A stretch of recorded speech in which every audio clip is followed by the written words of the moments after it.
მშვიდობის ამ 10 ივნისის საქმიანი დილას ეთერს ვიწყებთ პირველზე BMG-ის გუნდის წევრებთან ერთად. ეკონომიკის 4%-იანი ვარდნა $1.8 მილიონის დანაკლისი საშემოსავლო ნაწილში, ხარჯების 600 მილიონით შემცირება და ბიუჯეტის დეფიციტი 8.9%-ზე. მთავარი ფინანსური დოკუმენტის კორექტირებული ვარიანტი ამ ძირითადი პარამეტრებით მთავრობამ დაამტკიცა და პარლამენტს განსახილველად გადაუგზავნა. გუშინ წარდგენილი ანტიკრიზისული ბიუჯეტის თანახმად მთავრობა 2020 წლის განმავლობაში საჯარო სექტორში დასაქმებულთა ანაზღაურების სახელფასო ფონდს 57 მილიონი ლარით შეამცირებს და ის $1.839 მილიონი იქნება. 10 წლის ანტირეკორდი გვაქვს FDI-ის მიმართულებით 2020 წლის პირველ კვარტალში საქართველოში შემოსული პირდაპირ უცხოური ინვესტიციები მოცულობით $165,400,000 იყო, რაც 2019 წლის იგივე პერიოდის მაჩვენებელთან შედარებით 41.7%-ით ნაკლებია.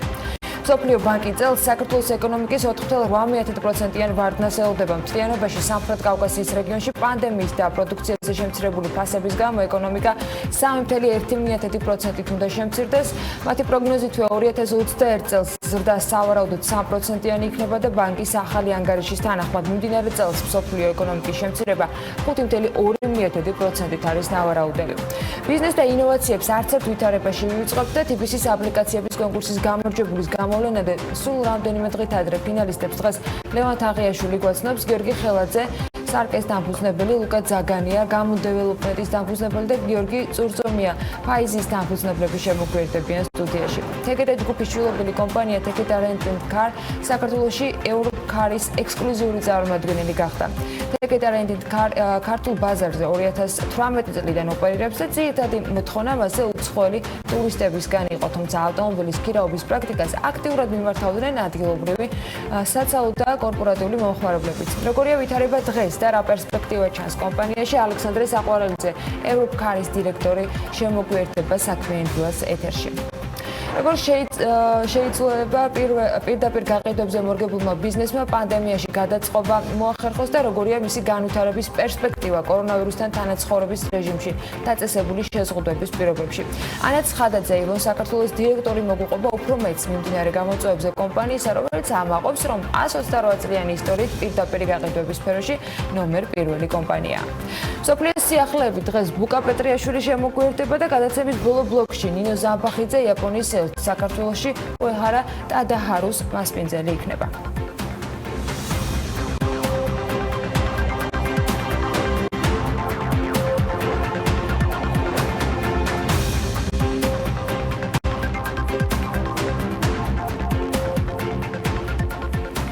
მშვიდობისა 4-10 საქმიანი დილის ეთერს ვიწყებ.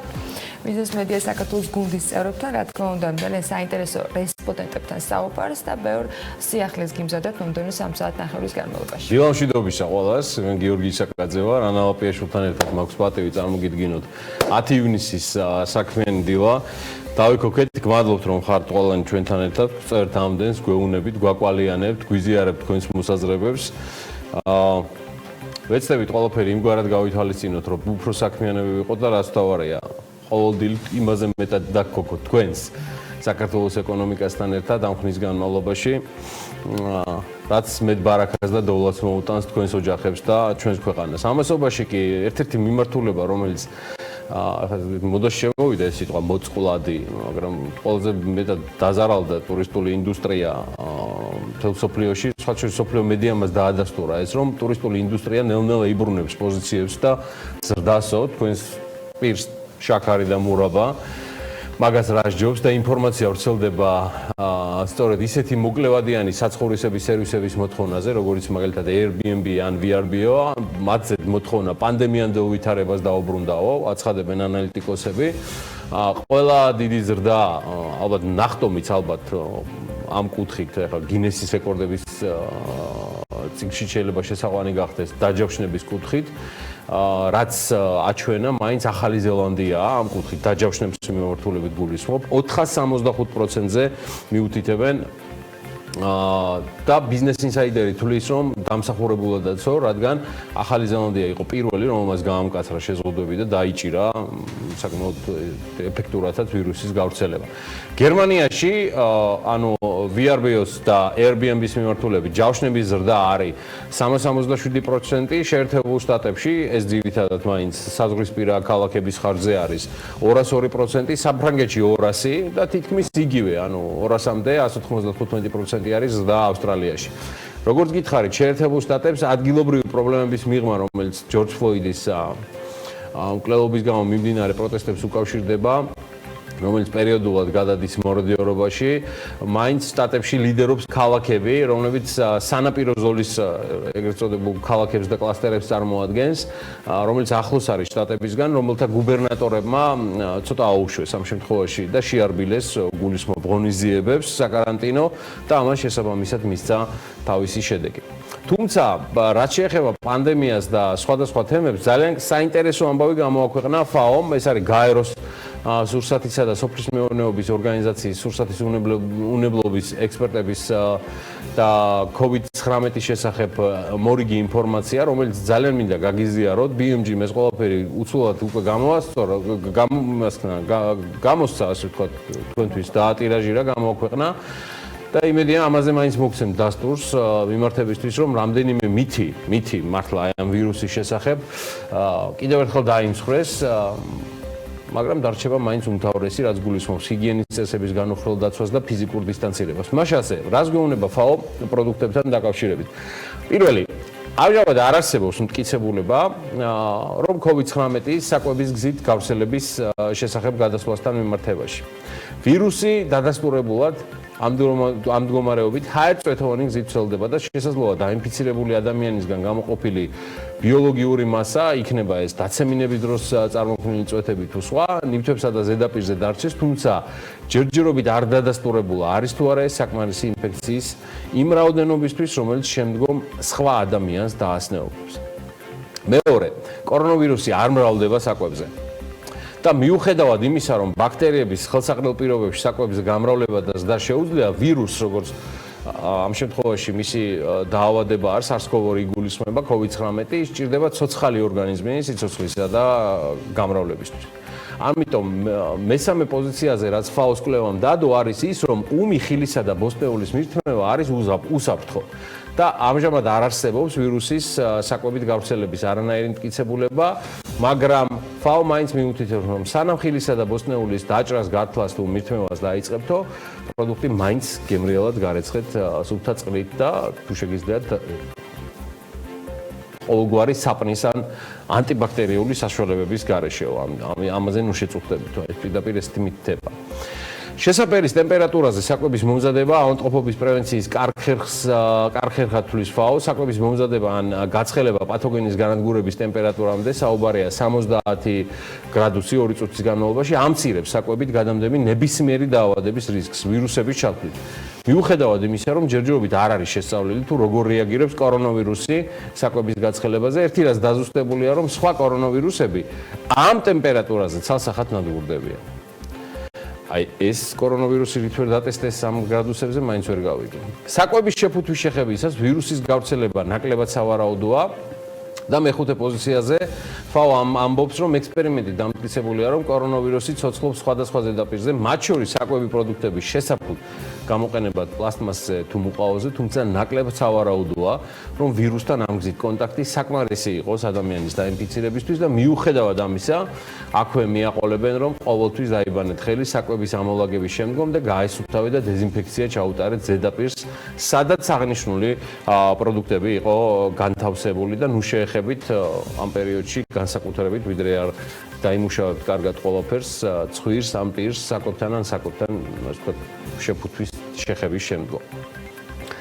მეექვსე პოზიციაზე კორონავირუსის თავიდან აცილების საუკეთესო მეთოდად, აი აქ ნამდვილად აღმოაჩინა გაეროსფაომ მორიგჯერზე ამერიკა არისო ჰიგიენის წესების დაცვაო. დაემორჩილეთ უსაფრთხოების ადგილობრივ წესებსო, საკვების შერჩევისა და რიგში დგომისას დაიცავით ფიზიკური დისტანციაო, ხელები მუდმივად სუფთად გქონდეთ, არ წახვიდეთ საყიდლებზე, თუ კი ავადმყოფობის რაიმე სიმპტომები შენიშნეთ და საყიდლებზე წასვლის შემდეგ სანამ საკვებს შეეხებით, სანამ რამეს მიირთმევთო, ან მას შემდეგ რაც საპირფარეშოს გამოიყენებთო, ვერთო შენგუშველე, მადლობა ჩვენ მშობლებს ყველაფრისთვის. ყოველთვის დაიბანეთ ხელები მინიმუმ 20 წამის განმავლობაში. გავაგზავნებთ და გავაკეთებთ ამასაც ყველაფერს. ამასობაში ამერიკის სენატორებმა, რესპუბლიკელმა ტედ კრუზმა და დემოკრატმა ჯინ შეიჰინმა ახალი კანონპროექტი დაარეგისტრირეს. მშვიდად ამხანაგებო, საკითხი არ ეხება საქართველოს, მეტი ჩვენ საერთოდ არა ვართ ნახსენები ამ კანონპროექტში, ამიტომ ცარიელი სიხარულია. ხო და რა წერილზეც ვამბობდი არის კანონპროექტი, რომელიც დარეგისტრირდა ითვალისწინებს სამხრეთ ნაკადი ორის გასადენის წინააღმდეგ ყველა და ნებისმიერი კომპანიის მიმართ, ვინც პროექტში ჩაერთვება, რომ გაფართოვდეს და გამკაცრდეს შესაბამისი სანქციები. მოკლედ სენატორებს მყარად მიაჩნიათ, რომ გასადენის ეს პროექტი, ანუ სამხრეთ ნაკადი ორი, ვციტირებ, ამერიკის ეროვნულ უსაფრთხოებას ეწინააღმდეგება და მისი მშენებლობა არ უნდა დასრულდეს. შეიჰინი კიდევ უფრო შორს მინდის და ამბობს, რომ ეს საფრთხე უქმნის ასევე უკრაინის ენერგოდამოუკიდებლობას ევროპის ქვეყნებთან ერთად და რუსეთს აძლევს საშუალებას, რომ ამერიკის მოკავშირეების ბედით იმანიპულიროს. ბლუმბერგი სხვათა შორის დაინტერესდა ამ თემით ხმაურიანი განცხადებების ფონზე, შეისწავლა დოკუმენტი და აღმოაჩინა, რომ სანქციების ქვეშ შეიძლება მოყვეს ცხადია თუ კანონპროექტზე კანონის სახე მიიღო ნებისმიერი კომპანია. იქნება ეს მილის თუ ჭანჭიკის მიმწოდებელი თუ შემდუღებელი თუ დაზღვევის აგენტები. ნუ ნებისმიერი გაეხვევა შარში ცხადია თუ ეს კანონპროექტი დამტკიცდა და შევიდა ძალაშიო და მე მაინც შეგახსენებთ რა პროექტზე და რა მასშტაბზეა ჯამში საუბარი. ეს არის პროექტი, რომელიც იწყება რუსეთში და ბალტიის ზღვის ფკერით იჭიმება გასადენი ვიდრე გერმანიის ჩათვლით. გზად გაივლიან ფინეთის, შვედეთის, დანიის, მათ შორის ცხადია გერმანიის ეკონომიკურ ზონებსაც და უკრაინის გვერდის სავლით, სამხრეთ ნაკადი ორის საშუალებით იგეგმება ევროპას 55 მილიარდი კუბური მეტრი ბუნებრივი აირის მიწოდება. მოკლედ ამ თემაზე დიდი ამბავი ატეხილი და სავარაუდოდ აქ არ გაჩერდება. აი თავად რუსეთის ფედერაციას რაც შეეხება და მათ ასე ვთქვათ ნორილსკში მომხდარ ბოლო უბედურებას, რაც ეხება აქ ასეთი ამბავია, მინიმუმ $1.5 მილიარდი დაუჯდება ნორილსკში მისი კუთვნილი ქარხნიდან 20,000 ტონაზე მეტი დიზელის საწვავის ასე ვთქვათ დაღვრა რუსეთის უმდიდრეს ადამიანს ვლადიმერ პოტანინს, რომელიც საბოლოოდ მაინც გამოჩნდა და ვიდეოთა თვირზე დაიხატა რუსეთის პრეზიდენტთან. არც ერთი მანეთი არ დაიხარჯება სახელმწიფო ბიუჯეტიდან. აცხადებს ნორილსკის სამრეწველო კომპლექსის მეპატრონე და Forbes-ის მიერ დადასტურებულად ჩრდილოეთისკენ უმდიდრესი ადამიანი ვლადიმერ პოტანინი დავხარჯავთ იმდენს, რამდენიც საჭირო იქნება. აი ჯარიმები არ ვიცი რამდენი იქნება და საერთოდ ისი რა, მოდი ვნახოთ პაშინიანი და ალიევის შემდეგ ეს თემა ესე არ გაგუკეთებია, ზაფხული მოდის. თან მგონი ჩვენი მთავრობაც აპირებს საქართველოში დაისვენოს და ვიდრე მათზე გადავალ, მანამდე ბევრისთვის სათაყვანებელი ვლადიმერ პუტინის და მისის ეხნია პოტანინის საუბრის ონლაინ საუბარს მოусმინოთ. ასეთი კითხვა მაქვს, საერთო ჯამში რა ჯდება? აი რა ჯდება ჩასატარებელი სამუშაოები? უხეშად მაინც. მე მგონია რომ მილიარდობით რუბლი დაждდება, ეს დიდი ფულია. იცით, მე მაინც მინდა ვთქვა, როგორც არა ბიზნესმენმა, არამედ ადამიანმა, რომელიც განიცდის ამ ამბავს, რამდენიც საჭირო იქნება, იმდენი დაიხარჯება. ეს გასაგებია. ხო, მაგრამ რაიმე დაახლოებით თანხა, რა დაждდება აღდგენითი სამუშაოები? მე მაინც გონია რომ ნუ ჯარიმები რამდენი იქნება არ ვიცი, რამდენსაც დაითვლიან იმდენი იქნება. აი რაც შეეხება საერთო ხარჯებს, ალბათ 10 მილიარდი და მეტიც. ხო, ვლადიმერ ალეგიჩ, პოტანინის მამას ოლერგი ერქვა. ამდენი წელიწადია ვიცნობთ ერთმანეთს და შემთხვევით არ მიკითხავს ეს. ისიც ვიცი და ამას ხაზი მინდა გავუსვა, რომ პირადად მუშაობ და შრომობ ამ საწარმოში და არა მხოლოდ მის საკონტროლო პაკეტს ფლობთ, მაგრამ აი ნახეთ, თქვენ სადასტურებთ მილიარდები დაждდებაო და რა დაждდებოდა ერთი მოცულობის შეცვლა, რომელიც ეხლა მოგიწევთ. Სუსტად ვერ გეტყვით ერთი მოცულობა. ნუ დაახლოებით მაინც. აქ ალბათ ასეულობით მილიონზე იქნება საუბარი. არა, ერთი მოცულობა მე მაინც გონია რომ უფრო ნაკლები დაждდებოდა. დიახ შეიძლება. მე რეზერვუარს გულისხმობ, რეზერვუარს, რომელშიც საწვავი ინახებოდა და ის გაცილებით იაფი, რამდენჯერმე და რამდენადმე იაფი ჯდება ვიდრე ვლადიმერ ალეგიჩ, ამას იმიტომ გეუნებთ, რომ თავის დროზე ეს რეზერვუარი რომ შეგეცვალათ, არც ასეთი ეკოლოგიური პრობლემები შეიქმნებოდა და არც კომპანია იზარალებდა მილიარდებს კომპენსირებისთვის ეკოლოგიური კატასტროფისა.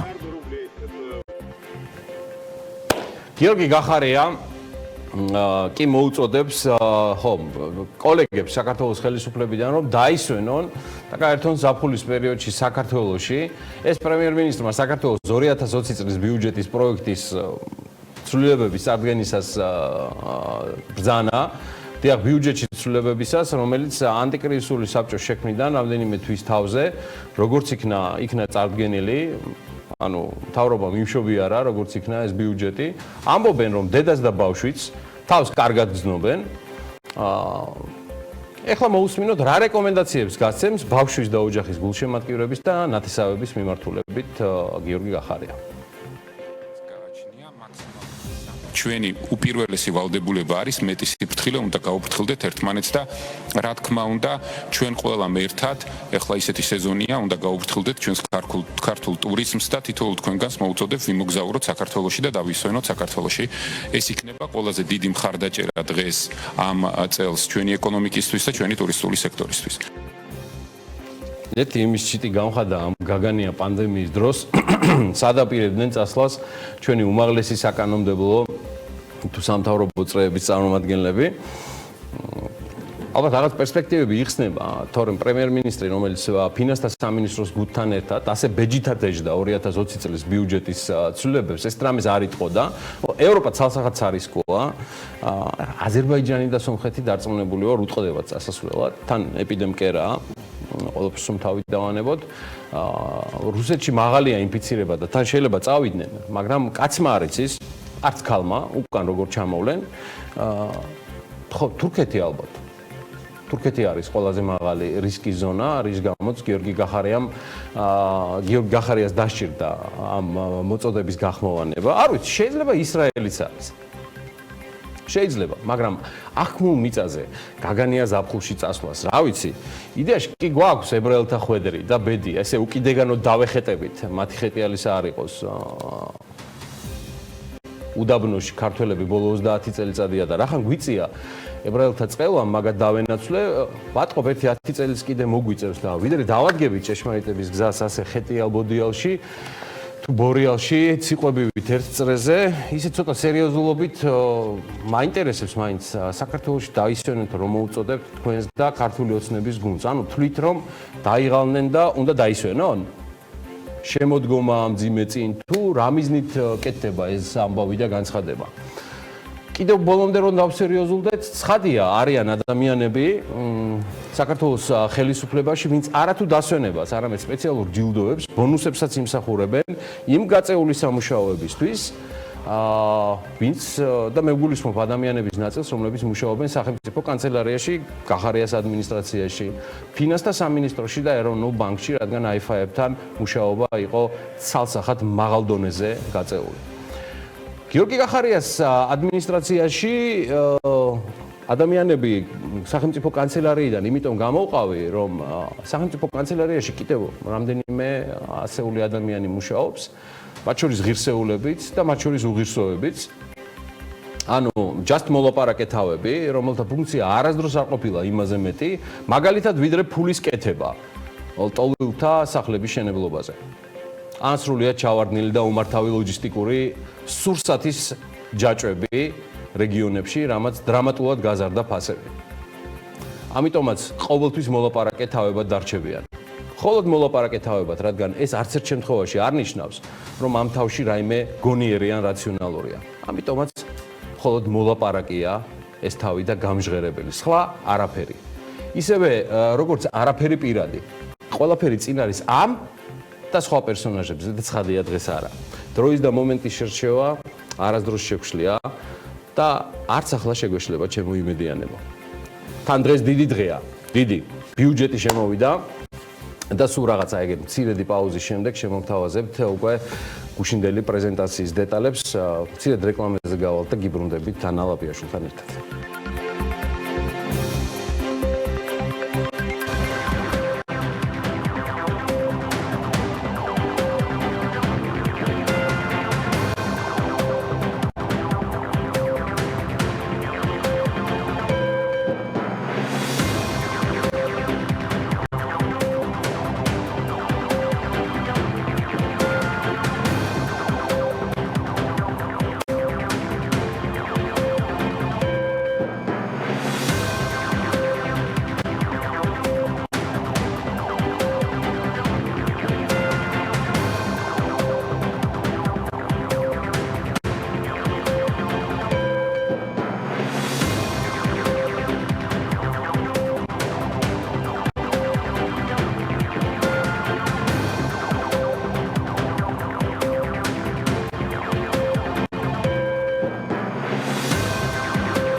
საერთაშორისო სპორტული ბრენდების Nike-ის, Adidas-ის, Under Armour-ის და New Balance-ის პარტნიორი ქართული კომპანია საგანგებო მდგომარეობისას ამბობს, რომ ექსპორტი სრულად გაუნულდათ. ფრანგული კომპანია Group Atlantic-ის შვილობილი კომპანია Atlantic საქართველოს, რომელმაც 3 წლის განმავლობაში ქუთაისის თავისუფალ ინდუსტრიულ ზონაში დაფუძნებულ საწარმოში 73 მილიონი ლარის ინვესტიცია განახორციელა საქართველოში ოპერირებისას გამოვლენილ გამოწვევებში პროფესიული კადრების და ნედლეულის დეფიციტს ასახელებს. პირველ კვარტალში ყველაზე მეტი ინვესტიცია საფინანსო სექტორმა მოიზიდა და ჯამურად 94,900,000 იყო ეს, რაც მთლიანი პირდაპირ უცხოური ინვესტიციების 57.9%-მდეა. სექტორულად მეორე ადგილზე უძრავი ქონებაა და მესამეზე სასტუმროების და რესტორნების მიმართულება. საქართველოს ბიზნეს ასოციაციის ნავთობის, ნავთობპროდუქტების და გაზის კომიტეტის თავმჯდომარის ინფორმაციით, აპრილიდან ავტოგასამართ სადგურებზე ბენზინის და დიზელის საწვავზე ფასების კლების ამპლიტუდა დაახლოებით 70-დან 84-მდე იყო. რუსეთის ტუროპერატორების ასოციაციის ინფორმაციით, რუსეთმა საქართველოს მიმართულებით ავიამიმოსვლა შესაძლოა შემოდგომაზე აღადგინოს. ასოციაცია წერს, რომ ავიაკომპანიების სწრაფი აღდგენისათვის საქართველოს და ეგვიპტის მიმართულებით ფრენების განახლება განიხილება. ფული დასჭირდათ, როგორც ჩანს. საქართველოს პროკურატურის ინფორმაციით, დიდი ოდენობით საბიუჯეტო სახსრების გაფლანგვის ფაქტზე შპს ორბიტას დირექტორია დაკავებული. ბრალდებულმა საგამოძიებო უწყობის ინფორმაციით 144,465 ლარი გაფლანგდა. ფინანსთა სამინისტროს საგამოძიებო სამსახურის თანამშრომლებმა კიდევ ერთი პირი გამოავლინეს ამასობაში, რომელსაც ბრალად ყალბის საგადასახადო დოკუმენტების დამზადება და გამოყენება ედება. საგანგებო მდგომარეობის პერიოდში დაწესებული ჯარიმების შესამსუბუქებლად პარლამენტის უმრავლესობის წარმომადგენლების განცხადებით ჯერჯერობით არ იგეგმება კანონპროექტის შემუშავება, რომელიც ამ ჯარიმების ჩამოწერას უზრუნველყოფს. მიუხედავად ქვეყნის მასშტაბით 8,000-ზე მეტი ახალი შემთხვევისა დღეურად მოსკოვში შეზღუდვების მოხსნა დაიწყო. უქმდება ეგრეთ წოდებული თვითიზოლაციის რეჟიმი, გადაადგილებისათვის სპეციალური საშვების საჭიროება აღარ იქნება. მუშაობას განახლებენ სილამაზის სალონები, სასამართლოები, სხვა ორგანიზაციები, თეატრებში განახლდება რეპეტიციები და ასე შემდეგ. ასევე დღეიდან დანიაში 50 ადამიანის შეკრება გახდა დასაშვები, 10-ზე მეტი ადამიანის შეკრება იკრძალებოდა ამ დრომდე და კორონავირუსის გავრცელების პრევენციის მიზნით თავშეყრის შესახებ შეზღუდვები 17 მარტიდან მოქმედებდა. სამ ავიაკომპანიამ ბრიტანეთის მთავრობას საპროტესტო წერილით მიმართა. ისინი ავიაკომპანიებისათვის საერთაშორისო ვიზიტორებისათვის დაწესებულ საკარანტინო წესებს მიუღებლად მიიჩნევენ, ამ ზომებს კომპანიები არაპროპორციულს და სრულიად გაუმართლებელს უწოდებენ.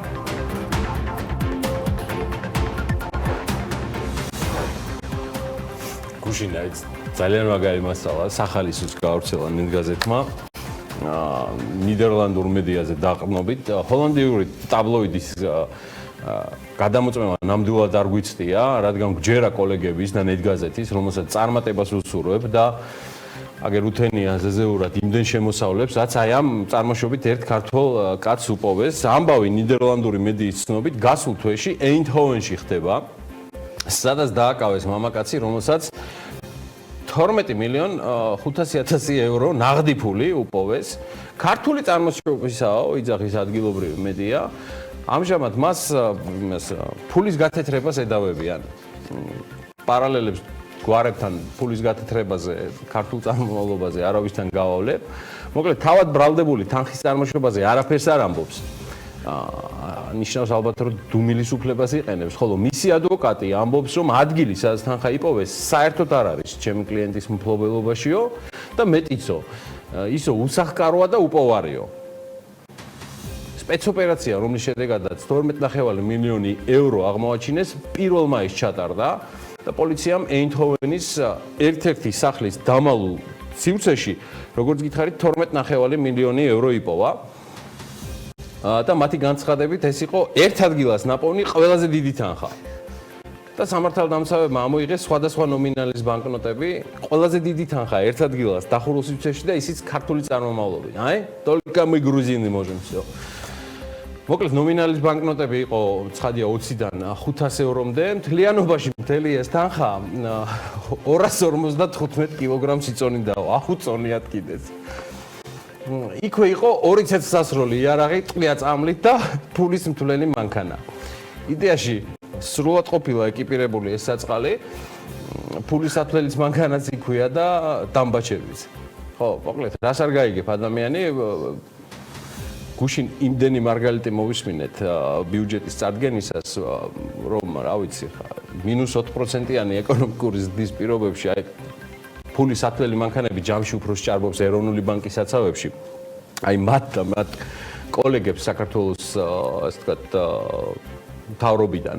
აი ამ ბოლო ორ თვეში ძალიან აქტიურად დასჭირდა ტელეფონზე ყველაზე აქტიურად კალკულატორის გამოყენება. საქმე დამბაჩებამდე არ მისულა. -4%-იანი ზრდის ეკონომიკური ზრდის პირობებში მიუხედავად იმისა, რომ ბევრ მინისტრს ჩამოსტიროდა პირსახე იმ მილიონების შემყურე, რომელიც მოაკლდა მათ საოპერაციო ყოველდღიურობას. მე მიმაჩნია, რომ ეს თანხა მინიმუმია, თუმცა ანალიტიკას ამ თემაზე ცალკე შემოგთავაზებთ. აბა ყველაფერი სხვასთვის და მიმდინარე ამბების საუკეთესო ანალიზით ანალაპიაშვილია თქვენს წინაშე.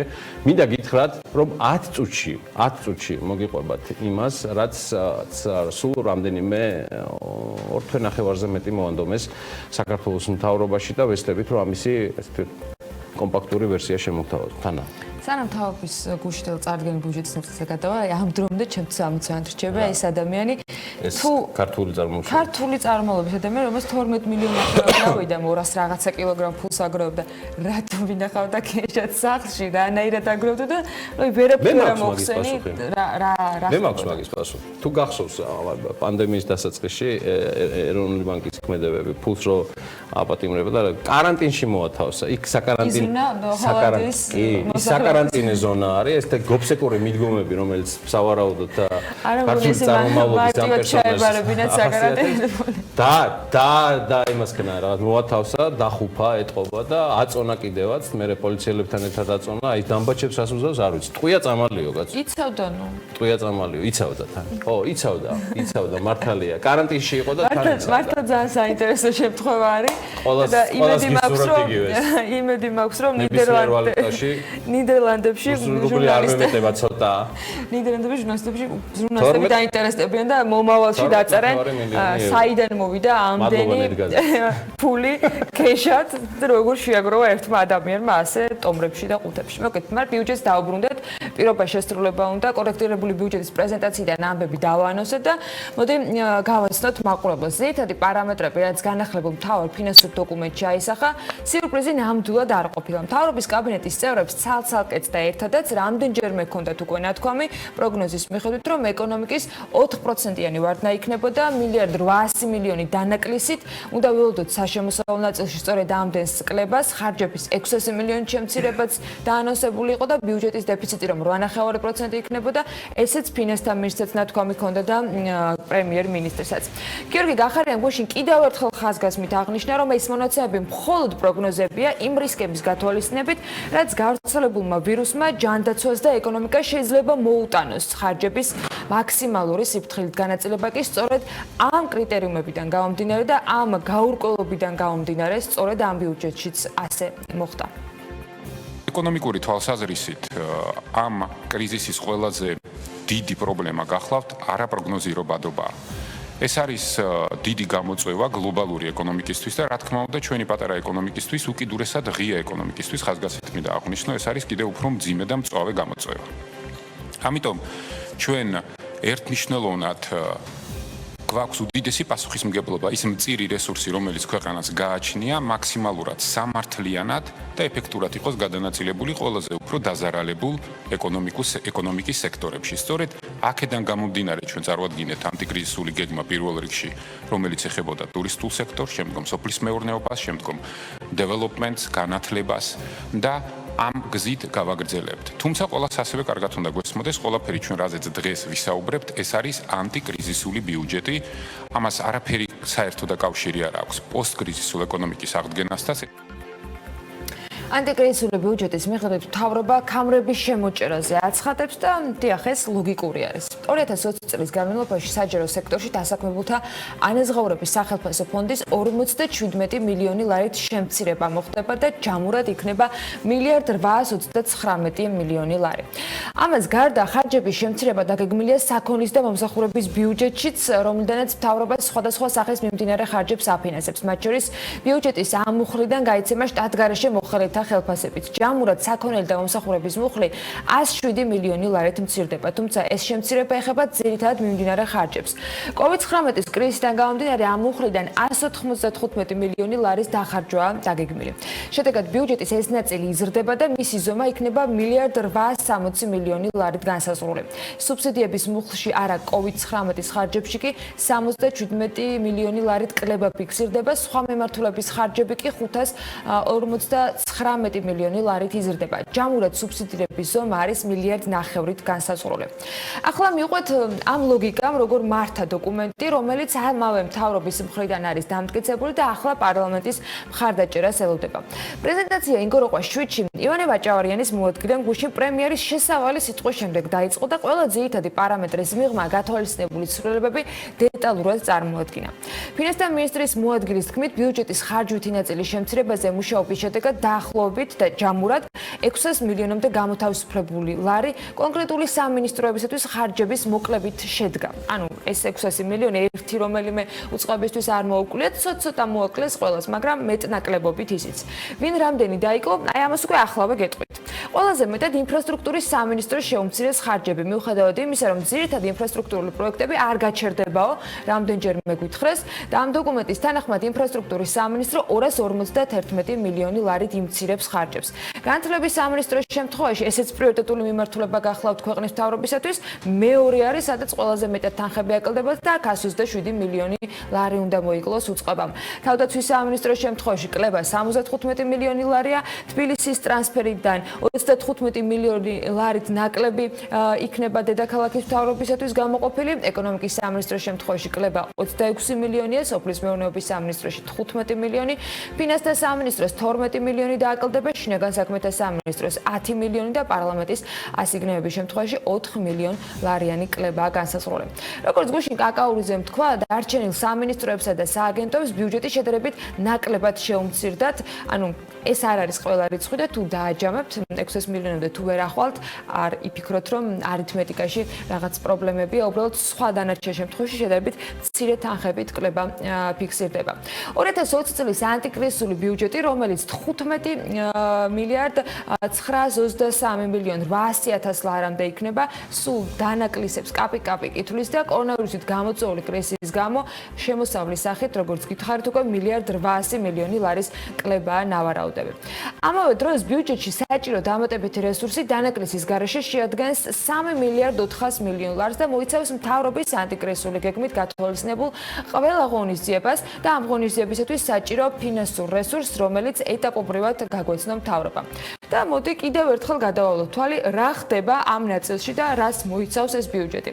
დაქირავებით დასაქმებულები, რომლებმაც დაკარგეს ხელფასი, 6 თვის განმავლობაში 200 ლარიან დახმარებას მიიღებენ და ამისათვის ჯამში ბიუჯეტი 450 მილიონ ლარს ითვალისწინებს. სამუშაო ადგილების შენარჩუნების მიზნით დაწესებული საშემოსავლო გადასახადების შემცირება 250 მილიონი ლარი არის. თვითდასაქმებულთა ერთჯერადი 300 ლარიანი დახმარებისათვის სახელმწიფო 75 მილიონ ლარს გაიღებს. მოსახლეობის კომუნალური ხარჯების სუბსიდირებისათვის 170 მილიონ ლარს. 65-დან 100.000 სოციალურ სარეიტინგო ქულაზე მყოფი ოჯახების დახმარება რაოდენობის მიხედვით ოჯახის წევრებისა 6 თვის განმავლობაში ჯამში 48 მილიონი ლარი გვიჯდება. 100.000 სოციალურ სარეიტინგო ქულამდე მყოფი მრავალშვილიანი ოჯახების 100 ლარიანი დახმარება 6 თვის განმავლობაში დაგვიჯდება 13 მილიონ ლარამდე. მკვეთრად გამოხატული შეზღუდული შესაძლებლობის მქონე პირების და შესაბამისად შეზღუდული შესაძლებლობის მქონე ბავშვების 100 ლარიანი დახმარება ასევე ნახევარი წლის განმავლობაში 24 მილიონ ლარ ხარჯს მოითხოვს. სტოპ-კო ფონდის ანგარიშზე მობილიზებული თანხა, რომელიც ამ დროისათვის არის 133.9 მილიონი ლარი და რომელიც კონკრეტულად რაში დაიხარჯება ამ დრომდე ზუსტად არ ვიცით, საჭიროებებს მოხმარდებაო გვითხრეს პრეზენტაციაზე და პრეზენტაციის დასრულების შემდეგაც და ვანო მაჭავარიანმა ეს უკვე მედიის კითხვებზე საპასუხოდაც გაიმეორა. რაც შეეხება COVID ფონდში აკუმულირებულ და მობილიზებულ თანხებს, იქ ძალიან მკაფიოდ გაიწერა და ასე ვთქვათ ითქვა ბიუჯეტში არის ვთქვათ ესეთი ჩანაწერი, რომ ის შეიძლება მოხმარდეს მხოლოდ და მხოლოდ COVID-თან ბრძოლის ღონისძიებებს ან COVID-ის შედეგად მიყენებული ზიანის ასე ვთქვათ კომპენსაციას და ანაზღაურებას. ანუ მიზნობრიობა შენარჩუნებულია, უფრო მეტი კონკრეტიკა მთავრობის ასე ვთქვათ დადგენილებით იქნება შესაძლებელი. მოკლედ ველოდებით მთავრობის დადგენილებას მით უმეტეს იმ რეალობაში, რომ COVID-ისგან გამოწვეული ზარალი თითქმის ყველა სფეროს შეეხოდა, COVID-თან ბრძოლის მიმართულებითაც სამუშაო ყველა სფეროს და ყველა მიმართულებას ეხებოდა. ეხლა დანარჩენ ხარჯებს მივყვეთ, სანამ მთავრობის დადგენილება განსაზღვრავს ბიზნესისგან შეგროვებული ფული როგორ და რაში უნდა დახარჯონ. საკარანტინო სივრცეებით მომსახურების ანაზღაურებისა და ფრენების სუბსიდირებისათვის 45 მილიონი ლარია გამოყოფილი, ამ დრომდე 35 მილიონ ლარზე მეტი სხვათა შორის უკვე ათვისებული არის იმ ზონების საკარანტინო ზონების დაფინანსებისათვის, რომელიც სხვადასხვა რეგიონში სხვადასხვა სასტუმროს დახმარებით შეიქმნა. ვირუსის გავრცელების პრევენციისა და ჯანდაცვის ხარჯებისათვის 285 მილიონი ლარი იქნება ამ ბიუჯეტის თანახმად გამოყოფილი დასახარჯად. ჯანდაცვის ინფრასტრუქტურის მზადყოფნის გაუმჯობესებისათვის 60 მილიონი ლარი. არ ვიცი ეს რამდენად საკმარისი იქნება, მაგრამ ესეც მოსაკითხი ამბავია. საკრედიტო საგარანტიო სქემის დასაფინანსებლად 330 მილიონი ლარი დაიხარჯება, სასტუმროების საპროცენტო ხარჯის სუბსიდირებისათვის კი 70 მილიონი ლარი. ტურისტული ობიექტების ქონების გადასახადისაგან გათავისუფლება 45 მილიონი ლარი ჯდება, მცირე გრანტების გასაცემად კი 20 მილიონი ლარი იქნება გამოყოფილი. სამშენებლო სექტორის მხარდაჭერა, მათ შორის დევნილთა სახლების გაზრდილი შესყიდვები 40 მილიონი ლარი იქნება, სოფლის მეურნეობის სექტორის ხელშეწყობა 129 მილიონ ლარად გვიჯდება, დღეს დამატებითი დაბრუნებისათვის კიდევ 600 მილიონი ლარი იქნება ჯამური ეს ღირებულება ამ პროექტისა, კომერციული ბანკებისათვის ლარის გრძელვადიანი ლიკვიდობის შესაქმნელად კი 600 მილიონი ლარის საჭირო რესურსია ნავარაუდები. მოკლედ, ყველა ეს მონაცემი სხვადასხვა კვირაში გასული 2 თვის განმავლობაში მთავრობამ სხვადასხვა პრეზენტაციისას გაგვაცდა. შემოსავლების დანახვა უკვე ბიუჯეტშია შესაძლებელი, რომლის მიხედვითაც სხვათა შორის ეს ძალიან საინტერესო ამბავი არის, 80 მილიონი დაიხარჯება რთველი სუბსიდირებაში და მეღვინეობის დახმარებისათვის. და ამ სუბსიდირებაზე უარი ძალიან დიდი წვალების შედეგად რომ თქვით, როგორც იქნა სულ რამდენიმე წლის წინ და ლევან დავითაშვილი რამდენიმე კვირის წინაც კი ამბობდა, რომ პროცესი უკან აღარ შემოbrunდებოდა, იმიტომ რომ ძალიან დიდი შრომა დაგუჯდაო, რომ ამ შედეგამდე მისულიყავით, თუმცა გუშინ არაერთხელ ნათქვამი იყო და გავიმეორეთ, რომ კანცელარიის შენობაშიც ბევრჯერ გამეორებული მთავარი პრობლემა, რაც დღეს არის განჭვრეტადობის შესაძლებლობა, როგორც ჩანს, მათ შემთხვევაშიც კვლავ მთავარ პრობლემად რჩება. პროგნოზები SARS-CoV-2-მა ნამდვილად გაართულა და ყველა მიმართულებით გაართულა, თუმცა ეს გამოწვევა ჩვენში ცხადია, ჩვენში საქართველოს გულისხმობ, ისეც დიდი ხანია დგას და განსაკუთრებით ბიზნესებისათვის, რომლებიც საქმის ერთი შეხედვით მარტივად დასასტარდ გარემოში დაწყებას სულაც აღარ ეძალებიან. ამაზე FDA-ც მეტყოლებს და ყველაფრის ახსნა კორონავირუსით აქ ნამდვილად ძალიან დიდი უსამართლობა იქნება, მათ შორის COVID-19-თან მიმართებითაც, რომელსაც თავისი ცოდვებიც ეყოფა და ყველაფერს მას მოდინ უდავაბრალებთ. ის რაც განჭვრეტადია საქმიანი მაყურებლებისათვის ამ შესავლის შემდეგ სწორედ პირდაპირ უცხოური ინვესტიციების განახლებული მონაცემების გაზიარება იქნება, რომელზეც უკვე ბიზნესი ახლებში მოგიყოფით და ბიუჯეტსაც არ მივატოვებთ მხოლოდ ამონარიდების ამარა, მით უმეტეს ამ დოკუმენტს მომდევნო დღეების განმავლობაში კიდევ არაერთხელ მიუბრუნდებით და თავარ ფინანსურ დოკუმენტზე პარლამენტში განხილვებისასაც ბევრი გვექნება სალაპარაკო და მერე სავარაუდოდ მისი აღსრულება შესრულების ნაწილში პოზიტიურს ასათვისებელია თანხები, რომელიც სხვა დახმარებების სახით არის გასაცემი და აქ კრიტერიუმებთან დაკავშირებით კითხვები კვლავ რჩება. მოკლედ სიახლეებს რაც შეეხება, პრემიერ-მინისტრი ამბობს, რომ რამდენიმე ქვეყანამ, რომელთანაც საქართველოს ტურიზმის გახსნის თვალსაზრისით მოლაპარაკებებს აწარმოებდა, გვითხრეს აბა ცოტა ხანი დავილოდოთო, მისი თქმით მიზეზი ამ ქვეყნებში გაუარესებული ეპიდემიოლოგიური ვითარებაა. პრემიერს კონკრეტული ქვეყნების სხვათა შორის არ დაუსახელებია. აეროპორტების გაერთიანების დირექტორის თამარ არჩუაძის განმარტებით კი COVID-19 პანდემიის ფონზე ავიაციო ბაზარზე ცვლილებები გარდაუვალი იქნება და ამბობს, რომ ეს ცვლილებები იქნება როგორც მგზავრთნაკადის, ასევე ავიაკომპანიების და სიხშირეების მიმართულებითაც. აქაც სიახლე პრინციპში არც არაფერია. ერთიანი ეროვნული გამოცდები კი როგორც იქნა დაანონს და როდის დაიწყება და ეს 6 ივლისი უნდა იყოს, ჯამში 25 ივლისს დასრულდება საგამოცდო პროცესი. განათლების სამინისტროს ინფორმაციით საგრანტო კონკურსი 25 ივლისს გაიმართება, ხოლო სამაგისტრო გამოცდები 1 აგვისტოდან 4 აგვისტოს ჩათვლით იქნება ჩანიშნული.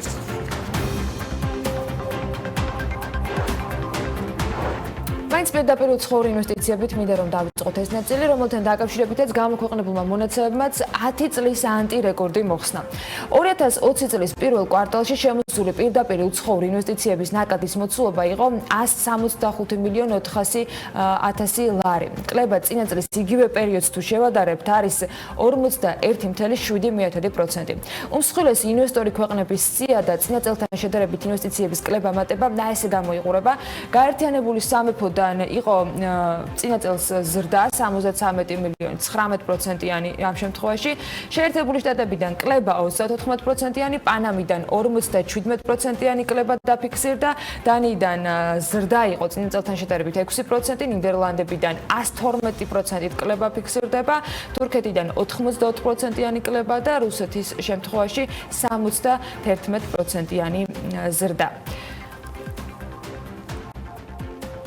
2020 წლის პირველ კვარტალშივე საქართველოში შემოსული პირდაპირ უცხოური ინვესტიციების ნაკადების მოცულობამ, როგორც გითხარით, 165 მილიონ 400.000 დოლარი შეადგინა და ეს წინა წლის მაჩვენებელს თუ შევადარებთ, 41.7%-ით ნაკლებია, თუმცა აქვე საინტერესო არის ისიც, რომ შემცირდა ინვესტიციები ენერგეტიკის სექტორში, სადაც შემომავალი საინვესტიციო ნაკადების ნაცვლად გამავალი საინვესტიციო ნაკადები გვიფიქსირდებოდა და ინვესტორებმა ქვეყნიდან 26 მილიონი დოლარი გაიტანეს.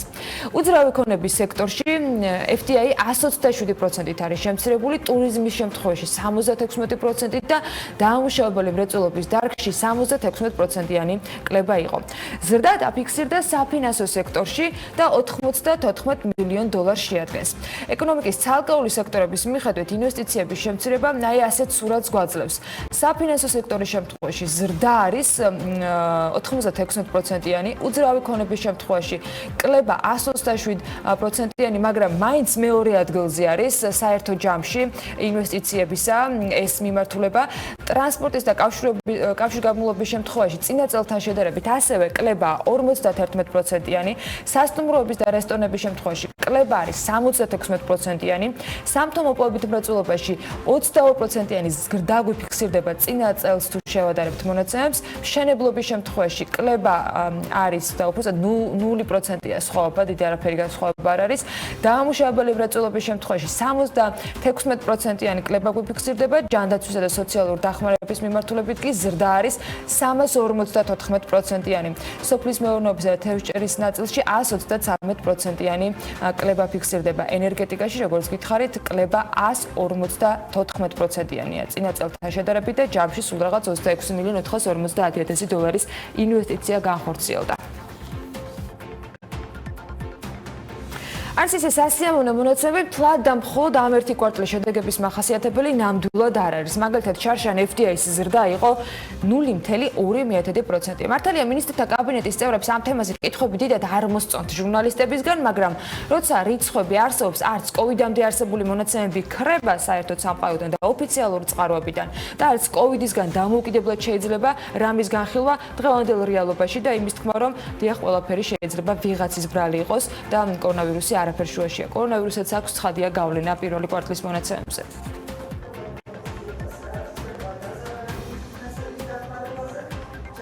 ორად მივუდგეთ ამ საკითხის გაანალიზებას და წლევანდელი წელი და ის სტატისტიკა, რაც წლევანდელი წლის პირველი კვარტალი ამ პირველ 4 თვეს ასახავს, ეს არ არის ჩვეულებრივი სტატისტიკა. მთელ სოფლიოში ხდება გლობალური ეკონომიკის შემცირება, ვარდნა, რა თქმა უნდა, ეს აისახება ინვესტორების განწყობაზე ზოგადად, არა საქართველოს მიმართ, არამედ ზოგადად ინვესტიციების მიმართ, როდესაც გაურკვევლობა არის სოფლიო ბაზრებზე, ინვესტიციის შესახებ და ახალი პროექტების შესახებ გადაწყვეტილების მიღება ასევე უფრო რთული ხდება. აქედან გამომდინარე, ის კლება, რაც ეხლა გვაქვს ინვესტიციებში, ეს არის არსებითად მაინც პანდემიის გამოძახილი. მე მგონი კითხვა არ არის სამართლიანად დასმული.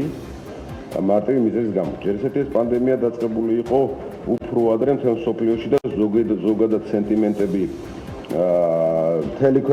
არა, წინა წლებზე უნდა დამისვათ. რადგან კითხეთ, იმაზე გიპასუხეთ ერთი წუთით.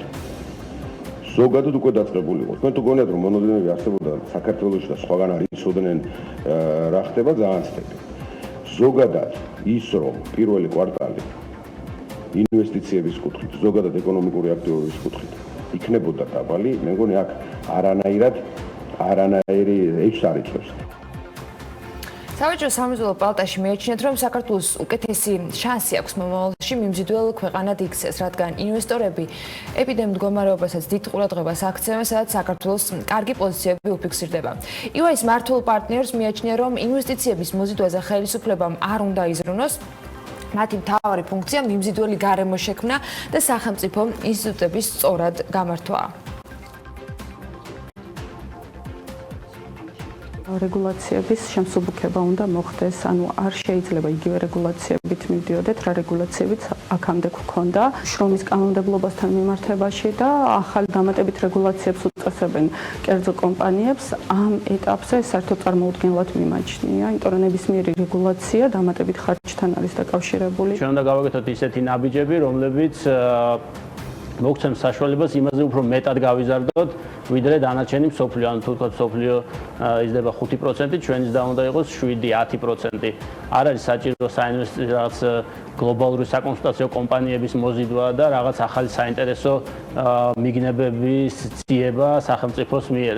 არის საჭირო საბაზისო სახელმწიფო ფუნქციების დალაგება, სახელმწიფო ინსტიტუტების მშენებლობა, რომელიც მისცემს საშუალებას, რომ ბიზნესმა უკვე თვითონ მოიძდოს ინვესტიციები. კორონავირუსმა რომ კრიზისში შეიყვანა ყველა, ის ფაქტია, მაგრამ სამართლებრივობა მოითხოვს ყველაფერი კორონავირუსს არ დავაბრალოთ. მის კისერზე ისედაც ბევრი რამეა და მათ შორის გადასხვაფერებული ბიუჯეტის პროექტი, რომელიც ქვეყანას საგადასახადო შემოსავლების 1,5 მილიარდიან შემცირებას და ეკონომიკის რეცესიას უკადის. დანაკლისის შესავსებად საქართველოს დამატებით ვალს იღებს და ამაში ჩვენი პარტნიორების წილი და წვლილი მნიშვნელოვნად დიდია. ფინანსთა მინისტრის ინფორმაციით 1,5 მილიარდიან სესხიდან 850 მილიონზე ხელი უკვე მოწერილია, დანარჩენთან დაკავშირებით კი ფინანსთა სამინისტრო და შესაბამისი უწყობები ეროვნული ბანკიდან თუ მთავრობის სხვა მიმართულებებიდან მუშაობას აგრძელებენ. არ დარჩენილა უწყება, არ დარჩენილა სახელმწიფო ორგანიზაცია, რომელშიც არ გაგვევლო დეტალურად და სხვათა შორის ეს თანხა ბევრი პატარ-პატარა ეს თქო შემცირებისგან შედგება. შედარებითი კომპონენტი რასაკვირველი არის ის ნაწილი, როგორიც არის სხვადასხვა ტიპის კულტურული ან სპორტული ღონისძიებები, რომლებიც იყო დაგეგმილი და უბრალოდ ვერ ჩატარდება, მაგრამ ამის გარდა დაწრობული მივლინებით, საწვავით, ადმინისტრაციული ხარჯებით ჩვენ აქ ავთაკილობდით და ყველა ეს თქო კაპიკს გამოვეკიდეთ და ზოგ ორგანიზაციაში 100.000, ზოგან 200.000 შევამცირეთ.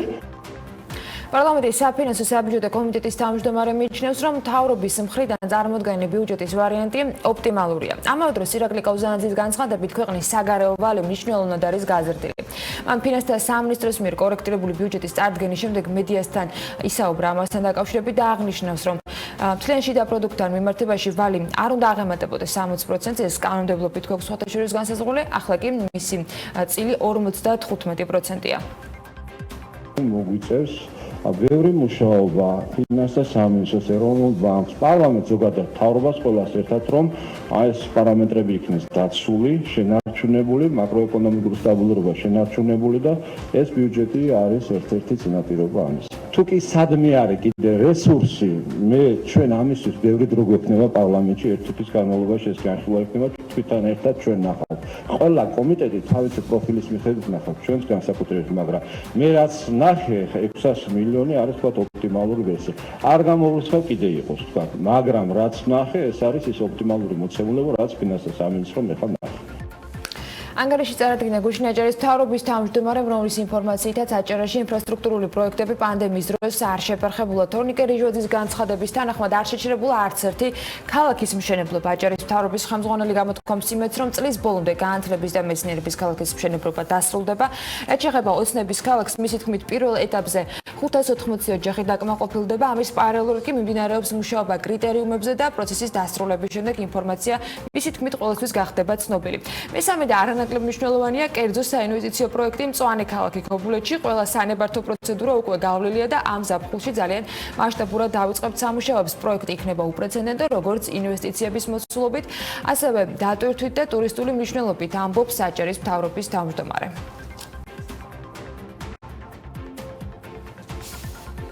Daxlobთ 1 საათის წინ დავიწყოთ ამ თემაზე საუბარი და ამასაც აუცილებლად უნდა გამოვეხმაურო. ოღონდ Airbnb-ის პლატფორმის ქართული მომხმარებლების გასაჭირის მოკითხვა გადავწყვეტეთ და შესაძლებლობებით ცხადია, რომელიც ჯერ ისეთ რეკორდულ ზრდებს არაჩვენებს, როგორიც იყო მაგალითად გიორგის მიერ დასახელებულ სხვა ქვეყანაში. კორონავირუსის გამო Airbnb-ის პლატფორმაზე დარეგისტრირებული მასპინძლების ნაწილი ქონების გაყიდვას გეგმავს. ამის შესახებ გამოცემა CNN წერს და იმასაც აღნიშნავს, რომ სხვა გამოსავალი ზოგიერთ ქვეყანაში ასეთ მასპინძლებს არჩება, რადგან საბანკო ვალდებულებების გამო სერიოზულ ფინანსურ ზარალს ითვლიან. რა მდგომარეობა ამასობაში საქართველოში ამ მიმართულებით და რა გეგმა აქვთ ქართულ მასპინძლებს? მარიამ ადამია ცდილობდა მოეკითხა ყველა მიმართულების მსგავსი ბიზნესით დაკავებული ადამიანი და მოდით ვნახოთ როგორი არის შედეგები. კორონავირუსით გამოწვეული ეკონომიკური კრიზისისა და საერთაშორისო ტურიზმის შეჩერების შედეგად Airbnb-ზე დარეგისტრირებული მასპინძლების ნაწილი საკუთარი უძრავი ქონების გაყიდვას გეგმავს. ამის შესახებ გამოცემა CNN წერს და აღნიშნავს, რომ ეს ადამიანები კრიტიკულ მდგომარეობაში არიან, გამომდინარე იქიდან, რომ ბოლო 3 თვის განმავლობაში ჯამურად ძალიან დიდი რაოდენობით ზარალი ინახეს. რას ამბობენ ამ დროს საქართველოში ქართველი მასპინძლები, რომლებსაც ბინა Airbnb-ზე აქვთ დარეგისტრირებული, სწორედ ამ თემას მიახლა თქვენთან ერთად გავარკვევ. მიუხედავად იმ ფაქტისა, რომ Airbnb მთელი ძალისხმევით ცდილობს კომპანიის პარტნიორი მასპინძლების მხარდაჭერასა და ამ მიზნით 250 მილიონი ამერიკული დოლარი უკვე გამოყო და ასევე 17 მილიონი დოლარი იმ მასპინძლებისთვის, ვისაც COVID-19 პანდემიის გამო ჯავშნები გაუქმდა, მაინც მასპინძლების უმრავლესობა გეგმავს უძრავი ქონების გაყიდვას, რადგან გაუქმებული შეკვეთების, ტექნიკური ხარჯების, იპოთეკური სესხისა და გადასახადების გამო ყოველ თვე ათასობით დოლარს ზარალობენ.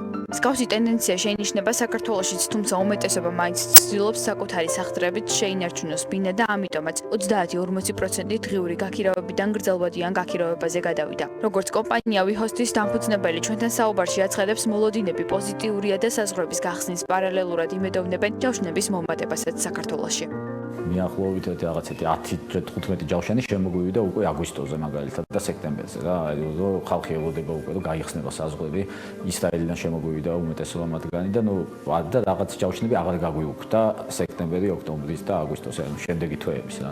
ეს არის ხა დიდი ციფრი არ არის, მაგრამ მაინც რაღაც პოზიტიური მოლოდინები არის მაინც და რომ რაღაცა იმოქმედებს გახსნით. ჩვენი გამოსავალი ის იყო, რადგან შიდა ტურიზმი არის გახდა ეხა პოპულარული და თქვა წელს ყველაზე უსაფრთხო ქვეყანაა და მთელი მსოფლიო აქ ჩამოდის, ქართველებზეც დიდი იმედი გვაქვს რომ დაიწყებენ თქვა ჩვენი კურორტების ათვისებას, ამიტომ გავაკეთეთ Airbnb-ის ალტერნატივა თქვა მარტო ჩვენი ბინებისთვის, ვიხოსტის ბინებისთვის და უკვე ჩვენს მომხმარებელს შეუძლია რომ მხოლოდ ჩვენი ვიხოსტის ბინები დაჯავშნოს კონკრეტული ახალი booking პლატფორმით.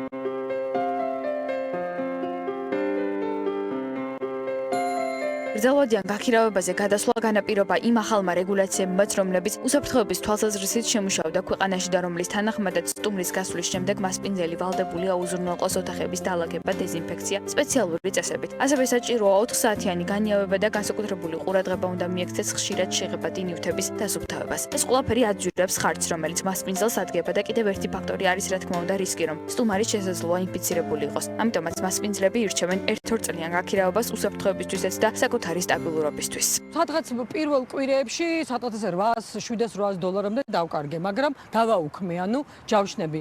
მაგრამ მე ვიცოდი, რომ მე მაინც მომიწევდა, იმიტომ რომ ეს ხალხი მაინც ვერ ჩამოვიდა და შესაბამისად საჭირო იყო ამისი გადანაწილება. დავიწყე ესეთი აქტიური მოძიება დიდი ხნიანი დამქირავებლის და გამიმართლა მაგ ხრივ, რომ ნახე ადამიანები წყვილი, რომელიც ქართველები არიან, მაგრამ უნდათ რაღაც ცოტა სხვა ცალკე ბინაში გადასვლა. რა თქმა უნდა, მომიწია სერიოზულად ფასის დაწევა, საერთოდ საბაზრო ფასზე არც არის აქ საუბარი, რაც ქირავდება.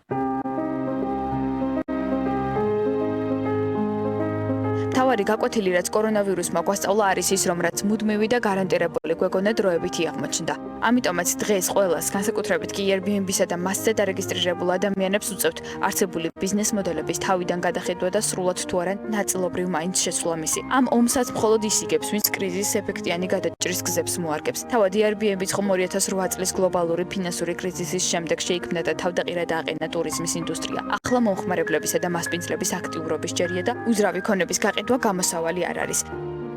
პირობითად პანდემიის დაწყებამდე თვეში იყო დაახლოებით 15,000 ბინა ბალისტული Airbnb-ზე აქტიური ბინა, ასე რომ ვთქვათ. პანდემიის დაწყების შემდეგ სადღაც ერთ თვეში შემცირდა დაახლოებით 10,000-მდე ამ ბინების რაოდენობა. თუმცა შეიძლება, იქ ბევრი ბინა, რომელიც არც ქირავდება, უბრალოდ აქტიურია ვინაიდან ეს არაფერი განსაკუთრებულ საჭიროა არ ასწირდება და მაინც რჩება ბაზარზე. თუმცა რეალურად დატვირთული აქედან ძალიან ცოტაა. შეჯამებისთვის შეიძლება ითქვას, რომ საქართველოში ბინის გაყიდვის მიმართულებით განცხადებების რაოდენობა მართალია მომატებულია, თუმცა უმეტესობა ცდილობს მის შენარჩუნებას და პოსტკორონავირუსულ მდგომარეობაზე გადაწყობას, რადგან კრიზისი ხომ რეალურად ბადებს შესაძლებლობებს, ხოლო ახლის შექმნა და ინოვაცია არის დღეს ყველაზე სწორი გამოსავალი ტურიზმის სექტორის გაჯანსაღებისთვის.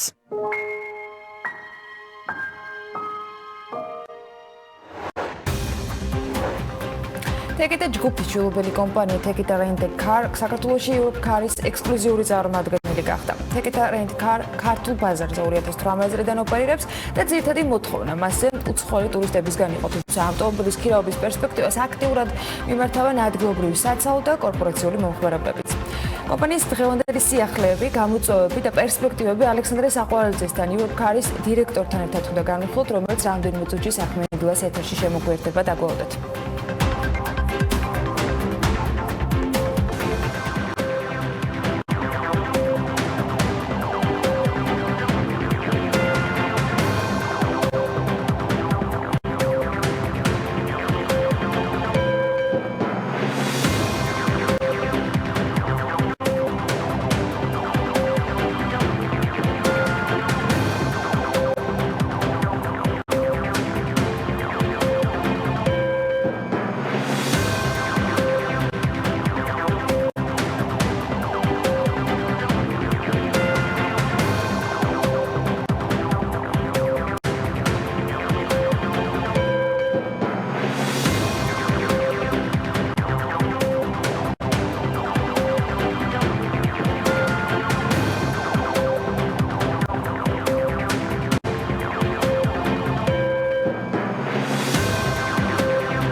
ბიზნესი განვითარებისთვის მუშაობას არ აჩერებს და შესაფერ შედეგებსაც აუცილებლად მიიღებენ. სიახლეების გაზიარება საქმიან ეთერში კი ყოველთვის მისასალმებელია, თუმცა კრიზისულ პერიოდში ისეთი ამბების მოყოლა, რასაც ახლა გეგმავთ კიდევ უფრო მეტად. თეკეტა ჯგუფის შვილობილი კომპანია თეკეტა რენტ კარ საქართველოში Europe Car-ის ექსკლუზიური წარმომადგენელი გახდა. თეკეტა რენტ კარ ქართულ ბაზარზე ჯერ კიდევ 2018 წლიდან ოპერირებს და ძირითადი მოთხოვნა მასზე უცხოელი ტურისტებისგან იყო, თუმცა ავტომობილის ქირავების პრაქტიკას აქტიურად მიმართავენ ადგილობრივი საცალო და კორპორატიული მომხმარებლებიც.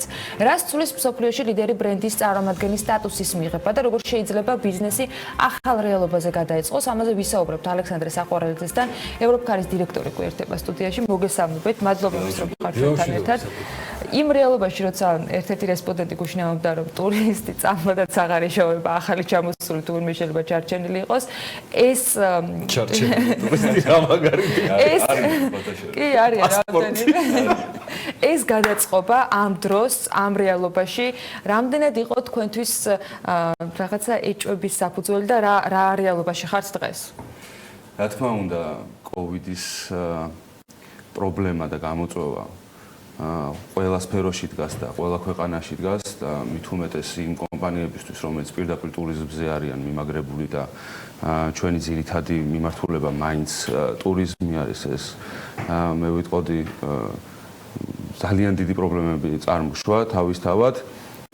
თუმცა იყო რენტალ ბიზნესში ნიშნავს იმას, რომ უნდა იყო საუკეთესო და თან უნდა იყო წარმომადგენელი ისეთი საერთაშორისო ბრენდის, როგორიც არის Europe Car. სხვა შემთხვევაში ადგილობრივი სახელი თან მიუხედავად იმისა, რომ თეკეტა ჯგუფი არის რეგიონში ლიდერი კომპანია ავტომობილების და ზოგადად ავტოინდუსტრიის სფეროში, მაინც არის საჭირო, რომ იყოს საერთაშორისო ბრენდი, იმიტომ რომ მას მისძლობ ტურისტს, მას მისძლობ სხვადასხვა ქვეყნის მოქალაქეს და უწევ მომსახურებას. მისთვის ნაცნობი ბრენდი უნდა დაახოდრო ნებისმიერ შემთხვევაში. მისთვის ნაცნობი ბრენდი უნდა დაახოდრო. თან სტატისტიკას თუ გადავხედავთ, Europe Car არის ლიდერი ევროპაში და არა მხოლოდ ევროპაში, არამედ ყველა კონტინენტზე არის წარმოდგენილი და არის ლიდერი ბრენდი ავტომობილების გაქირავების სფეროში. ჩვენ ეს პროცესი არ დაგვიწყია გუშინ, დავიწყეთ, რა თქმა უნდა, დავიწყეთ უფრო ადრე და სხვათა შორის არ იყო ხა მარტივი პროცესი ის, რომ გახდე ამ ხელა ბრენდის ფრენჩაიზი საქართველოში. თუმცა მე რა თქმა უნდა უკვე ეს პრობლემები წარმოიშვა კოვიდთან დაკავშირებული, მაგრამ გრძელვადიან პერსპექტივაში, იმიტომ რომ ჩვენ 5 წლიანი ექსკლუზიური კონტრაქტი გავაფორმეთ ფრენჩაიზინგის Europe Car-თან, გრძელვადიან პერსპექტივაში რა თქმა უნდა ძალიან მნიშვნელოვანი არის. ჩვენი გარკვეული გეგმები, რა თქმა უნდა, შეაჩერა, უпростоრად დააპაუზა, ესე რომ ვთქვათ, გადაავადა, ანუ რომ ამოვიღოთ კალენდრიდან, ამოვიღეთ და სხვა დღეს ჩავსვით უბრალოდ, თუმცა მუშაობას რა თქმა უნდა ვაგრძელებთ, მუშაობას ვაგრძელებთ მთელი აი ამ საგანგებო ვითარების განმავლობაშიც, რა თქმა უნდა, ყველა იმ რეკომენდაციის და დადგენილების დაცვით, რაც იყო ქვეყანაში დაწესებული. თუმცა იმედი გვაქვს, რომ რეალობა კი გვეუბნებიან, რომ კოვიდთან ერთად უნდა ვისწავლოთ ცხოვრება, უნდა ვისწავლოთ და სწორედ თან ვისწავლოთ და თან ამაზე გათვლით ტურისტული ტრაფიკით. თქვენ ერთ-ერთ ყველაზე სერიოზულ მსოფლიო ბრენდთან გაქვთ ურთიერთობა. ამ ურთიერთობაში ფაქტია, რომ არის გამოცდილების და მიმდინარე ინფორმაციების ასთა გამოცვლა. რას ხედავთ მსგავს საქართველოსთან და თვითონ რა არის ამ გლობალური კომპანიის პოზიცია, როგორ აპირებენ გავითარებას თან იმ პირობებში, რაც მოვასწარეთ საუბარი, რომ სოფლიოში ამ მიმართულებითაც არის აღიარებული ლიდერების საკმაოდ მძიმე кейსები, იგივე ჰერცის, რომელმაც შეიტანა უკვე გაბანკროტებაზე თემა. რას გეგმავს Europe Car-ი, მნიშვნელოვანი გზავნილი იქნება ადგილობრივი ბაზრისთვისაც. კი ბატონო, ჩვენ ძალიან თითქმის ყოველდღიურად გვაქვს კომუნიკაცია დიდ ბრიტანეთთან, საფრანგეთთან, გერმანიასთან, ანუ Europe Car-ის იმ ოფისებთან, რომლებიც ახლა იმ ნაწილში, რომ ჩვენ სრულად ვერთვებით უკვე Europe Car-ის მთელ სისტემაში გვაქვს სხვადასხვა სახის კომუნიკაციები. რა თქმა უნდა, მქონდა მენეჯმენტთან საუბარი, როდესაც კოვიდი დაიწყო და ჩვენ პრინციპში მაშინ ხელმოწერილი არ გქონდა ამ კონტრაქტზე, მაგრამ ეჭვი არ გქონდა არც ერთხელ იმისა, რომ ეს საკითხი ბოლომდე უნდა მიგვეყვანა. მაგალითად დიდი ბრიტანეთის პოზიცია იყო შემდეგი, რომ დიდი ბრიტანეთში საკითხი როგორ შეიცვალა, რომ გაიზარდა ადგილობრივი მომხმარებლების რაოდენობა. ანუ ევროპქარი ყველა ქვეყანაში, რა თქმა უნდა, ტურიზმზე არის მიმაგრებული და თარგეტირებული, თუმცა იგივე საფრანგეთში, ინგლისში გაიზარდა ადგილობრივი მომხმარებლების რაოდენობა, უკვე საზოგადოებრივი ტრანსპორტის თავის არიდების მიზნით. სწორედ აი რისკების მინიმიზაციისთვის, რაც მათ წარმოიდგინეს, რომ ან ტაქსით გადაადგილების შემთხვევაში, ან საზოგადოებრივი ტრანსპორტით გადაადგილების შემთხვევაში შეიძლებოდა მათთვის ყოფილიყო საფრთხე, ასე ჩათვალეს და მიმართეს ავტომობილების დაქირავებას. საფრთხეების და ისიც თქვა პირდაპირ დისკომფორტები, რომელიც ახლავს იმ რეგულაციებს, იქნება ეს პირბადე თუ სხვა. სხვათა შორის მინდა გითხრათ, რომ ერთ-ერთი პირველი ვიყავით ჩვენ მანამ სანამ საზოგადოებრივი ტრანსპორტი აიგზალებოდა, დავიწყეთ კამპანია დეზინფექცირებას უტარებდით ავტომობილებს. აი, გეუბნებით ძალიან დასაწყის პერიოდს კოვიდის საქართველოში. ძალიან ესე იგი, კარგი კამპანია შევთავაზეთ მომხმარებლებს, რადგან უსაფრთხოების კუთხით ყოველდღე უტარდებოდა დეზინფექცია ავტომობილებს, ვახვედრებდით ერთჯერად ხელთათმანებს და პირბადეებს ჩვენს მომხმარებლებს, ადგილობრივ მომხმარებლებს მაგ საუბარი, იმიტომ რომ აქ პერიოდში უკვე ტურისტები მას იკლო. ყოველ შემთხვევაში ვინც ჩამოვიდნენ ისინი იყვნენ, ახალი არ დამატებულა არავინ. კი, ჩვენ პარტნიორ საფთიაქო ქსელთან ერთად ასევე კამპანია გვქონდა emergency kits, ანუ პირველადი დახმარების ნაკრებს ჩუქნილით მომხმარებლებს და ასე შემდეგ. რა თქმა უნდა, ეს გაზიარება ევროპული გამოცდილების და ისინი როგორ არიან თარგეტირებული ჩვენ, რა თქმა უნდა, ამას მივყვებით, თუმცა მოგიწიათ რაღაცების გადაწყობა და მორგება იმისათვის, რომ იმ პარტნიორების სახელით, როდესაც იქნებოდეთ ბაზარზე წარმოდგენილები, მათი კონკრეტული თქვათ მოთხოვნები და გაიდლაინები შეგესრულებინათ? იცით რა არის კონკრეტული მოთხოვნები და გაიდლაინების შესრულება, როგორც ესეთი, ეხლა დღის წესრიგში არ დგას, ვინაიდან ჩვენ მაინც მივყვებით ჩვენი სახელმწიფოს მიერ დაწესებულ მოთხოვნებს და გაიდლაინებს, რაც არის უსაფრთხოების კუთხით და ამას რა თქმა უნდა სრულყოფილად მივყვებით. თუმცა მიუხედავად იმისა, რომ ტურიზმის სფერო ამ შემთხვევაში ახლა არის გაჩერებული, ჩვენთვის ძალიან მნიშვნელოვანი არის კორპორატიული სეგმენტი და არა მხოლოდ კორპორატიული, არამედ ადგილობრივი მომხმარებლებიც. უფრო სწორად რომ გითხრათ, ავტომობილების გაქირავების სამი მიმართულება არსებობს რა. მოკლევადიანი, საშუალოვადიანი და გრძელვადიანი მიმართულება. მოკლევადიანი არის სწორედ ის, ანუ დღიური რენტი, რასაც ვეძახით, არის სწორედ ის, რომ რასაც ტურისტები მიმართავენ, რასაც ადგილობრივი მომხმარებელი მიმართავს და ასე შემდეგ. საშუალო პერიოდის რენტი გახლავთ ასევე როგორც საცალო, ისე კორპორატიულ სეგმენტზე მორგებული, როდესაც საუბარი არის 5 თვიდან 1 წლამდე ავტომობილის დაქირავებაზე და უკვე 1 წლიდან 1 წელზე მეტი ხნით ავტომობილის დაქირავება არის გრძელვადიანი იჯარა, საოპერაციო ლიზინგი არის დამკვიდრებული ესეთი ტერმინი, რომელიც კომპანიებისთვის არის ძალიან მაგარი პროდუქტი, ესე რომ ვთქვათ. ჩვენ ქვეყანაში ეხლა კულტურა ნელ-ნელა ყალიბდება ამისი და არის ყავს ისეთი კომპანიები, რომლებმაც დაიწყეს ეს პროცესი, სხვადასხვა ბანკები არის თუ ასე შემდეგ, ასე შემდეგ. თუმცა ის იმართება, რომ გითხრათ, ევროპის ძალიან ბევრ ქვეყანაში თითქმის ყველგან, არა მხოლოდ ავტომობილებზე, არამედ სხვა აქტივებზეც კი კეთდება საოპერაციო ლიზინგი, ლეპტოპებზე მაგალითად, ან ისეთ საშუალებებზე, რომელიც არ არის კომპანიისთვის ან ორგანიზაციისთვის მთავარი მიმართულება, ანუ core business-ი არ არის მისთვის და ხო, არის რაღაცა დამხმარე საშუალება. ევროპქარი ზოგადად მანქანების გარდა სხვა მიმართულებით ტრანსპორტის დაქირავების შესაძლებლობაც აქვს ევროპაში. საქართველოში რამდენად შეიძლება ველოდოთ ამ მიმართულების განვითარებასაც თქვენგან? იცით რა არის თეგეტა მოტორსი რო ავიღოთ კომპანია, ხო, ავტოინდუსტრიის სრულ სფეროს მოიცავს, დაწყებული ავტომობილის შეკეთებით, დამთავრებული იმ დილერებით, რომელიც არის წარმოდგენილი ჩვენ ჯგუფში და შესაბამისად აი ეს რენტის მიმართულება წარმოვიდგინოთ, რომ აი სრულად კრავს მთელ ავტოინდუსტრიას პლუს უკვე ტურიზმის მიმართულებით და მასპინძლობის მიმართულებითაც გადავედით.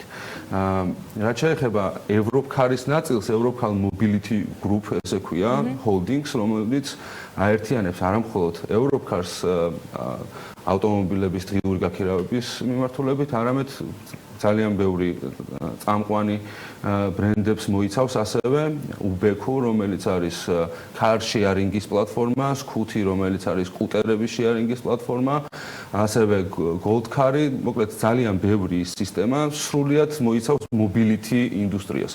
ჩვენი მიზანი საბოლოო ჯამში გარდა იმისა, რაც ევროპკარი ავიღეთ და ამ მიმართულებაში, ვინაიდან ტურიზმი, ვინაიდან ავტომობილების გაქირავება, იგივე საოპერაციო ლიზინგი, რომელსაც გადავალთ, არის მოთხოვნადი.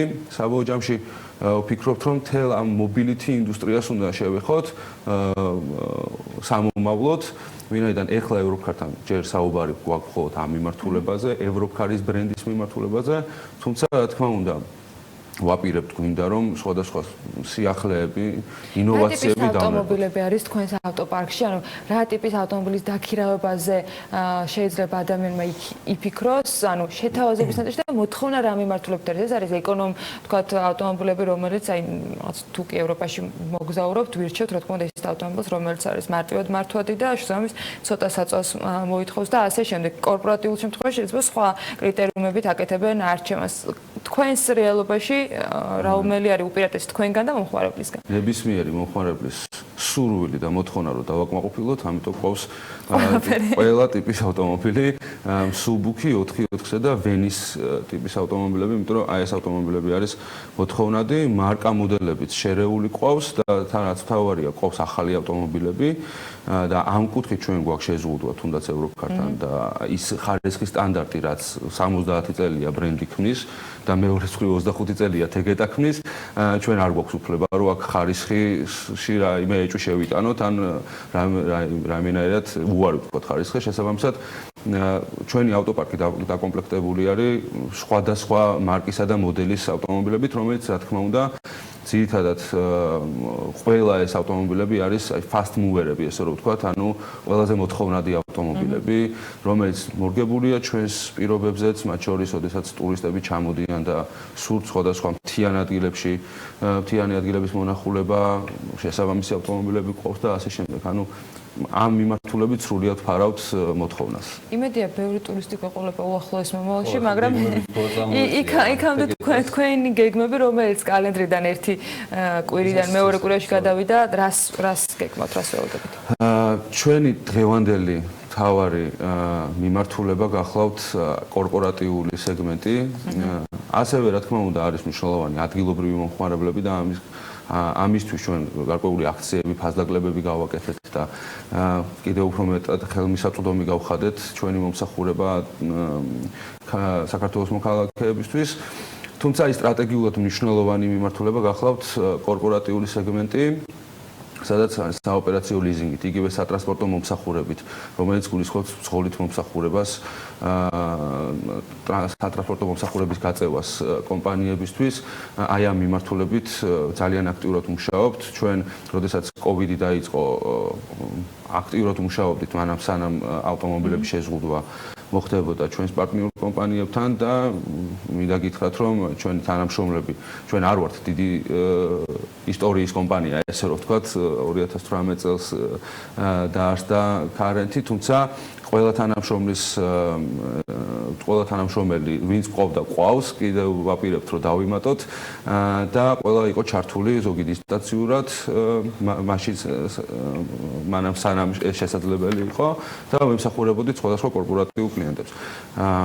საოპერაციო ლიზინგზე წეგან ხაზი გავუსვი, აი ეს არის ჩვენი ძალიან ესეთი სტრატეგიული მიმართულება, რასაც დღეს კომპანიებს თავაზობთ და როდესაც კომპანიები ფიქრობენ თუ რატომ უნდა წავიდნენ ამ მიმართულებით და სხვადასხვა გამოცდილებებს იზიარებენ, სხვადასხვა მაგალითების ან ჩვენ ვუხსნით, კიდევ ერთხელ გავიმეორებ, აი თუ core business-ი არ არის მისთვის ავტომობილი, მან უნდა გააკეთოს საოპერაციო ლიზინგი, იმიტომ რომ მას არ ჭირდება დამატებითი ფიქრი, ზრუნვა, დროის ხარჯვა, რესურსის ხარჯვა, ისეთ საკითხებზე, რომელიც შეუძლია მოაგვაროს ისეთ კომპანიამ, როგორც ჩვენ ვართ მაგალითად. ეს არის ძალიან მნიშვნელოვანი. დაარსებული რომ სიახლეები აუცილებლად წამოგვეწევა უახლოეს მომავალში. ალექსანდრე საყვარელიძე ევროკარის დირექტორი იყო საქმიანი დილას სტუმარი და მადლობა მას. პრობლემები ყველა სფეროში და ყველა მიმართულებით სხვადასხვა ქვეყანაში თითქმის ყველა ბიზნესს შეეხო. მსოფლიოს ეკონომიკა 2020 წელს 5.2%-ით შემცირდება. ასეთი არის მსოფლიო ბანკის პროგნოზი, რომელიც სულ ცოტა ხნის წინ გამოქვეყნდა და როგორც New York Times-ი წერს, ასეთი დიდი რეცესია მსოფლიოს 1940 წლების შემდეგ აღარ უნახავს.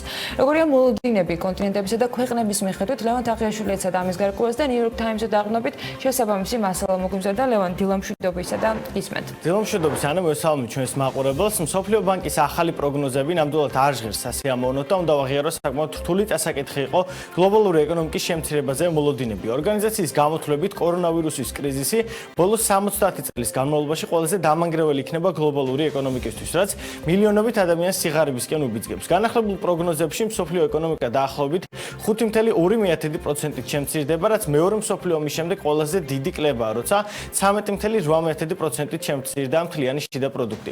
ბუნებრივია ეს ყველას ჯიბეზე აისახება და როგორც ერთ-ერთი ყველაზე გავლენიანი საფინანსო ინსტიტუტი წერს, მთლიანი შიდა პროდუქტი ერთსულ მოსახლეზე საშუალო დედამიწის მოსახლეობის 90% შეუმცირდება. კლება კი 6.2% იქნება, რაც 2008 წლის ფინანსურ კრიზისთან შედარებით ორჯერ მაღალია. ეს განსაკუთრებით დაბალ შემოსავლიან ფენებზე აისახება და უკიდურესად ღარიბი მოსახლეობის რაოდენობა 70-დან 100 მილიონამდე გაიზრდება. რო გადავიდეთ უკვე კონკრეტულ ქვეყნებსა თუ კონტინენტებზე, დავიწყოთ ამერიკის შეერთებული შტატებით, მისი GDP მსოფლიო ბანკის პროგნოზით 2020 წელს 7%-ით შემცირდება, 21-ში კი 3.9%-იანი ზრდაა მოსალოდნელი. რაც შეეხება უმუშევრობას, ექსპერტები მაჩვენებლის 20%-მდე გაზრდას ვარაუდობდნენ, თუმცა 13.3%-ზე ზევით აღარასულა ჯერჯერობით და აქ შედარებით დასტაბილურებულია სიტუაცია. თუმცა რეცესია ნამდვილად გარდაუვალია, ამის თქმა შეგვიძლია. ჩინეთს ირონით რომ თქვა, ცოტათი გაუმართლა კიდეც, რადგან საკმაოდ სწრაფად მოახერხა პანდემიის დაძლევაც და ეკონომიკის გახსნაც. სწორედ ამიტომ ჩვენს მიმოხილვაში ერთადერთი ქვეყანა, რომელსაც 2020 წელს ეკონომიკური ზრდა ექნება, 1%-იანი, თუმცა მაინც ზრდა, რაც შეეხება 2021 წელს აქ მატება თითქმის 7%-იანი იქნება, ასე ვარაუდობენ ყოველ შემთხვევაში ექსპერტები. კარგი დღე ნამდვილად არ უდგას ევროპასაც, ის 19 სახელმწიფო, რომლის ეროვნული ვალუტაც ევროა, 9.1%-იანი ვარდნას უნდა ელოდონ. მსოფლიო ბანკის პროგნოზით 2021 წელს აქაც ზრდა უნდა იყოს და მთლიანი შიდა პროდუქტი სავარაუდოდ 4%-ით გაიზრდება. მე აქვე გეტყვით, რომ ეს პროგნოზები შედარებით პოზიტიური სცენარის გათვალისწინებითაა გაკეთებული. მსოფლიო ბანკი თვლის, რომ ეს მონაცემები იმ შემთხვევაში გახდება რეალობა, თუ ქვეყნები მალე შეძლებენ პანდემიის დამარცხებას და ეკონომიკების გახსნას. თუ მეორე ტალღა წამოგვეწევა და ეგრეთ წოდებული ლოკდაუნის საჭიროება კვლავ დადგება, მაშინ სამწუხაროდ ეს რიცხვები კიდევ უფრო დრამატული გახდება და მაშინ უკვე ისტორიაში ყველაზე დიდ რეცესიას მივიღებთ. მადლობა ლევან, გეილთ რამდენიმე წუთში უკვე სტუმრებთან ერთად აქეთ სტუდიაში TV's აპლიკაციების კონკურსის გამარჯვებულების გამოვლენამდე რამდენიმე დღით ადრე სტუდიაში გიორგი ხელაძეს, სარკეს დამფუძნებელს ლუკა ძაგანიას, გამოდეველოპმენტის დამფუძნებელს და გიორგი ძურძომიას ფაიზის დამფუძნებელს უნდა უმასპინძლოთ. დაგვაუდეთ ძალიან მალე გიბრუნდებით.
მთავრობის მიერ წარდგენილი გეგმის თანახმად 2020 წლის ანტიკრიზისული ბიუჯეტი 15 მილიარდ 923 მილიონ 800 ლარი იქნება. ბიუჯეტში საჭირო დამატებითი რესურსის დანაკლისის გარეშე შეადგენს 3 მილიარდ 400 მილიონ ლარს.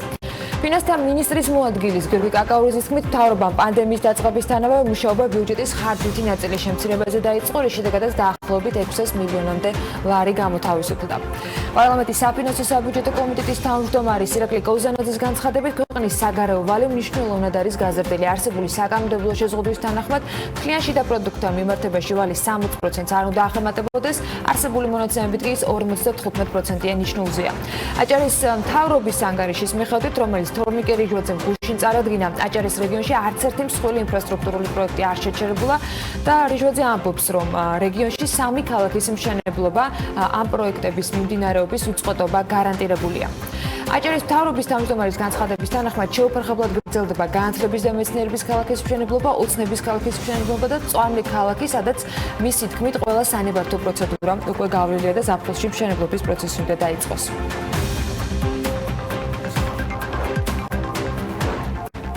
პრემიერის დავალებიდან 2 თვის თავზე ეკონომიკის სამინისტრომ პირობა შეასრულა და აგარის შაქრის კომბინატმა მუშაობა ერთწლიანი პაუზის შემდეგ განაახლა. ოღონდ დროებით მთავრობაში, როგორც ამბობენ, წარმოება, რომელიც სუბსიდირების გარეშე ვერ ფუნქციონირებს, იმპორტირებული პროდუქტის 50%-ს ჩაანაცვლებს.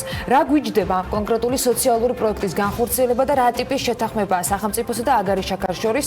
ამ კითხვებზე პასუხის მიღებას გუშინ წარმოების დაწყების აღსანიშნად ადგილზე ეკონომიკის მინისტრის ჩასვლისას ვეცადეთ. ეკონომიკის მინისტრის ინფორმაციით, კომპანიის თვითღირებულების სტრუქტურაში დიდი წილი ბუნებრივ აირს და ლოგისტიკურ მომსახურებას უჭირავს და სწორედ ამიტომ გადაწყვიტა სახელმწიფოს სახელით მთავრობამ, რომ ქარხანა ბუნებრივ აირს შეღავათიან ფასში მიიღებს. თუმცა კონკრეტიკა იმასთან დაკავშირებით რა პირობით შედგა შეთანხმება, ამ კითხვაზე პასუხის მისაღებად ვერც ქარხნის მენეჯმენტისგან და ვერც სახელმწიფოსაგან ვერ მივიღეთ. დიდი ხელშეწყობა რაც იყო სახელმწიფოს მხრიდან ეს არის, რომ საყოველთაოდ ყველასთვის გამოცხადა საშემოსავლო გადასახადების 6 თვით პატიების მექანიზმი, ამან ძალიან ხელი შეუწყო, ამასთანავე იყო გაზის ტარიფთან მიმართებაში სახელმწიფოს მიერ მოწოდება შედარებით შეღავათიან ფასში და ამანაც განაპირობა ჩვენი ქარხნის მუშაობის და კონკურენტუნარიანი პროდუქციის გამოშვების საშუალება. ამ შემთხვევაში შეღავათი რამოცულობით არის და შესაბამისად დეტალებისგან მე თავ შევიკავებ, ჯობია ეს თვითონ გაარკვეთ სახელმწიფო სტრუქტურებს. თქვენ კომპანიის ხელმძღვანელი ბრძანდებით და თქვენ უკეთი ციფრია, უბრალოდ რა ტიპის ხარდაჭერას ცხადებს სახელმწიფო? მე გამოგიცხადეთ ის რისი თქმაც შესაძლებელი იყო. ლოგისტიკური თვალსაზრისით რა ტიპის ხარდაჭერა გაქვთ ბატონ ნიკოლას, იმიტომ რომ რკინიგზასაც აქვს გარკვეულწილად შეღავათო პირობები თქვენთან მიმართებაში. ამ ნაწილზე თუ არის შეთანხმება და კონკრეტულად რა მიმართულებით? ესაც რკინიგზას მიმართეთ. თქვენ რატომ არ გეუბნებით ამ დეტალებს, რატომ არ ასაჯაროებთ? სახელმწიფომ თვითონ გაასაჯაროოს თუ ჩათვლის თვითონ საჭიროდ. მესმის თქვენი კითხვები, მაგრამ მე ერთს განვაცხადებ, ძალიან მნიშვნელოვანი რომ ქარხანა გაიხსნა და ძალიან მნიშვნელოვანი 500 ადგილობრივი, ასე ვთქვათ, დასახლებული აგარის მაცხოვრებელი არის დასაქმებული. ამაზე კარგ საქმეს მე მგონი ამ რეგიონში ეს ქარხანა ვერ გააკეთებს. დეტალები რატომ არის უცნაური ბატონ ნიკოლას, რა ტიპის მხარდაჭერა? დეტალები შეგიძლიათ საგადასახადო და შემოსავლებს მოკითხოთ და რამდენი წელი კომპანია რა ზარალზე მუშაობს, ეგეც შეგიძლიათ მოიძიოთ, ასე რომ დანარჩენ დეტალებზე მე უბრალოდ თავში ვიკავებ და არ გისაუბრებით. რატომ ვიკავებთ? იმიტომ კომპანიის დამფუძნებლის თქმით, ქარხანა მთელი წლის განმავლობაში დეკემბრის ბოლომდე იმუშავებს და 60-65,000 ტონამდე შაქრის წარმოებას გეგმავს, რაც საერთო ბაზრის დაახლოებით 9 იქნება.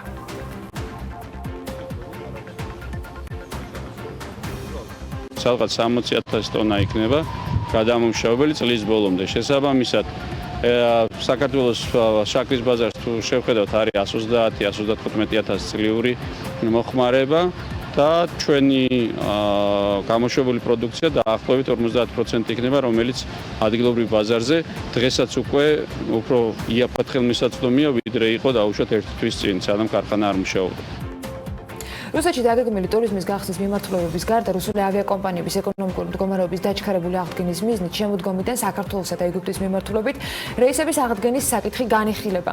ეს ინფორმაცია რუსული ტუროპერატორების ასოციაციამ გაავრცელა. მათი ინფორმაციით რუსეთიდან ავიამიმოსვლა 15 ივლისიდან DZS ქვეყნების 8 დედაქალაქში და 1 აგვისტოდან ფრენები ევროპის სამხრეთ აღმოსავლეთით, აზიისა და ახლო აღმოსავლეთის კიდევ 7 ქვეყნის მიმართულებით აღდგება.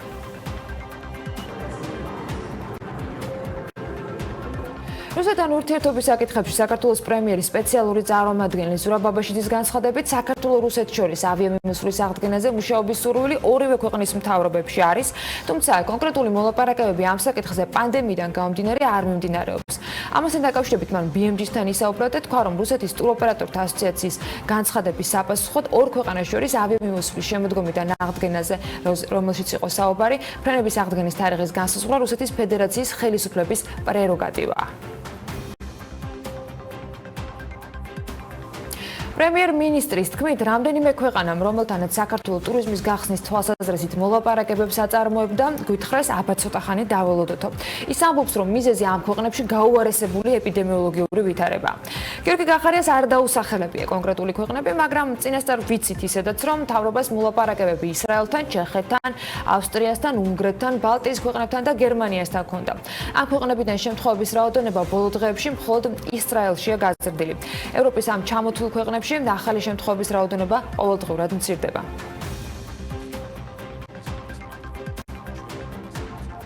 მთავრობა როგორც მოგეხსენებათ, ასევე ამავდროულად აწარმოებდა ორმხრივ მოლაპარაკებებს სხვადასხვა ქვეყნებთან და რამოდენიმე ქვეყანასთან, რომელთანაც ჩვენ მოლაპარაკება უკვე თითქმის ბოლოში ვიყავით გასული, დასრულებულიც ჰქონდა.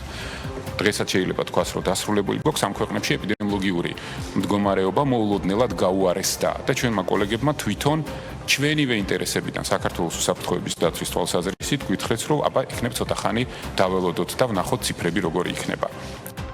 ანალიტიკურმა კომპანია DKG იმ ქვეყნების სია გამოქვეყნა, რომლებიც კორონავირუსის პანდემიის ფონზე ამ ეტაპზე სტაბილურობას და უსაფრთხოებას ინარჩუნებენ. ამჯერად პირველ ადგილს შვეიცარია იკავებს, მეორე პოზიციაზე კი გერმანია. ამ კომპანიის კვლევების თანახმად მსოფლიოში ყველაზე უსაფრთხო ქვეყნად ისრაელიც არის დასახელებული და როგორც კომპანია აღნიშნავს, ქვეყანა ყველაზე კარგად ახერხებს კრიზისების მართვას. ისრაელს მესამე ადგილი უჭირავს, რაც შეეხება საქართველოს ამ რეიტინგში 39 პოზიციაზეა და უსწრებს ისეთ ქვეყნებს, როგორც არის კვიპროსი, ჩეხეთი, მონტენეგრო, ესპანეთი და შეერთებული შტატები.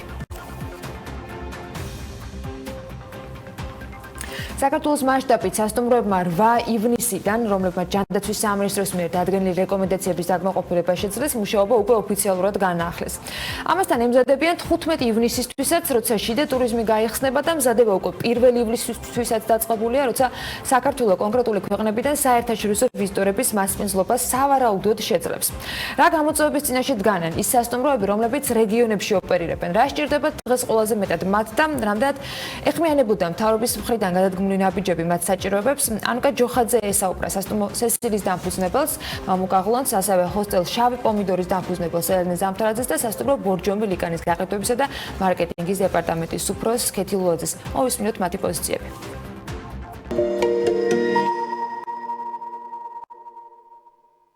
კორონავირუსის პანდემიამ, ასე ვთქვათ, შეიძლება ითქვას, რომ ყველას რეალობა შეცვალა, ყველა არასტანდარტულ რეჟიმზე გადავერთეთ მუშაობის.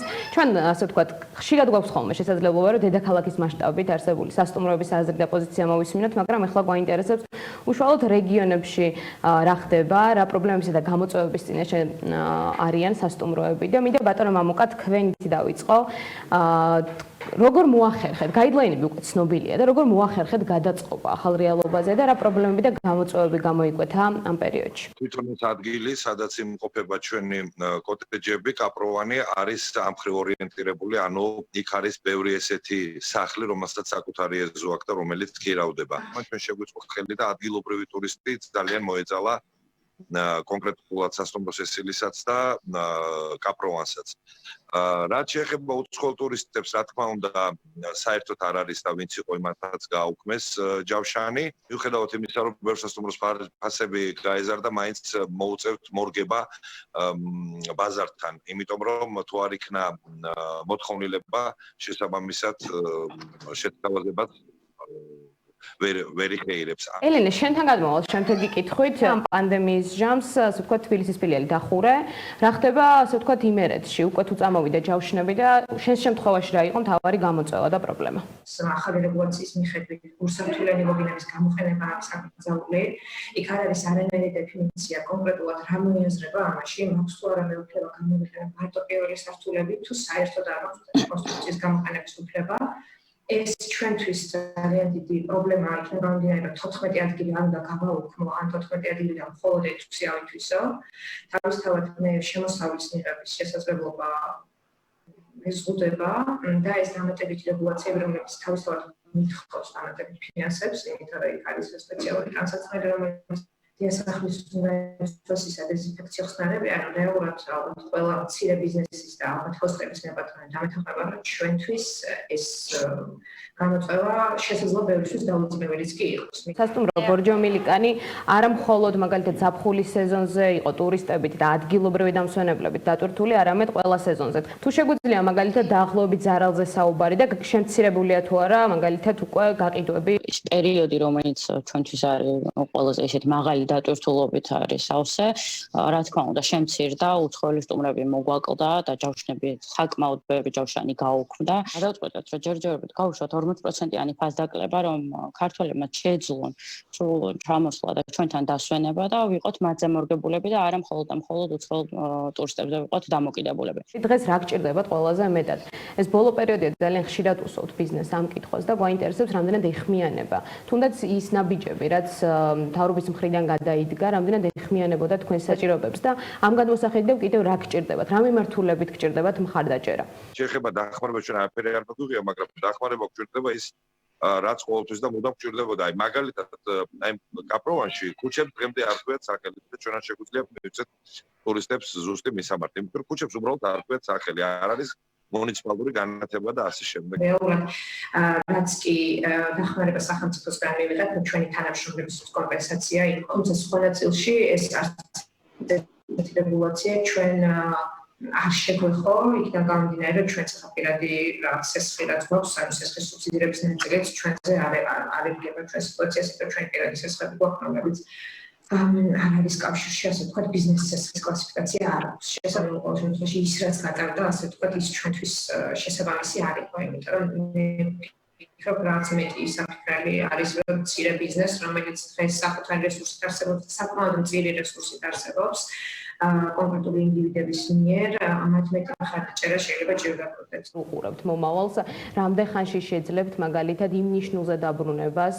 მესმის, რომ ესე წინასწარი პროგნოზების გაკეთება ამ გადმოსახედიდან რთულია, მაგრამ საინტერესოა მაინც თქვენი პოზიცია. მიუხედავად იმისა, რომ საქართველოს ერთ-ერთი საუკეთესოა იმ ქვეყნებს შორის, ვინც გაუმკლავდა COVID-ს, მაინც ის ფაქტორი ალბათ ტურისტებსაც ექნებათ და რა რაოდენობა ჩამოვა და საერთოდ ჩამოვიდნენ თუ არა, ეს ძალიან რთული პროგნოზირებადია.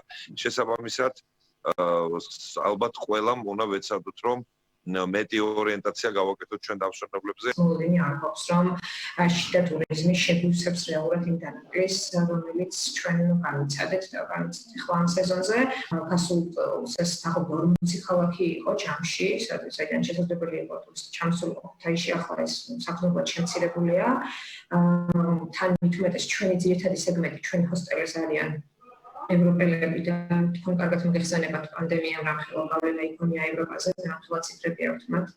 შესაბამისად იმის მოლოდინი, რომ ჩვენ ამ წელს ევროპიდან მივიღებთ სტუმრებს არ გვაქვს. მოთხოვნები ასე თუ ისე წამოვიდა, საკმაოდ ბევრი კითხვები და ინტერესება და მოლოდინი აქვთ თვითონ გველოდებიან, ასე ვთქვათ, ახლა მე ვისთანაც ვაწარმოებ მოლაპარაკებებს იმ ქვეყნებთან, ყაზახეთს ვესაუბრე პირადად და საკმაოდ აი ესეთ შეგრძნება მქონდა, აი გაიხსნება თუ არა, უნდათ წამოსვლა. ყოველთვის ახლა პირველი ისან გაიხსნება თუ არა დაიტვირთება და დაიტვირთება. არა, ეს იქნება რა თქმა უნდა ეტაპობრივად, თუმცა ნელა-ნელა შევძლებთ, რომ ისევ დაუბრუნდეთ იმ ნიშნულს და იმ სიმაღლეებს, რაც შეგვეფერება ჩვენ. მადლობა ძალიან დიდი. პირველ რიგში წარმატებებს გისურვებთ და აუცილებლად უკვე ზაფხულის სეზონი რომ გაივლის, აუცილებლად შეგეხმიანებით, ინტერესო იქნება. დარწმუნებული ვარ თქვენი პოზიციის მოსმენა, იმიტომ რომ უფრო გვექნება ესე ვთქვათ ხელმოსაჭიდი ის რიცხვები, რასაც მაგალითად ამ სეზონის განმავლობაში კი ვნახავთ და ამიტომ წარმატებებს გისურვებთ მოკლედ კიდევ ერთხელ და დროებით.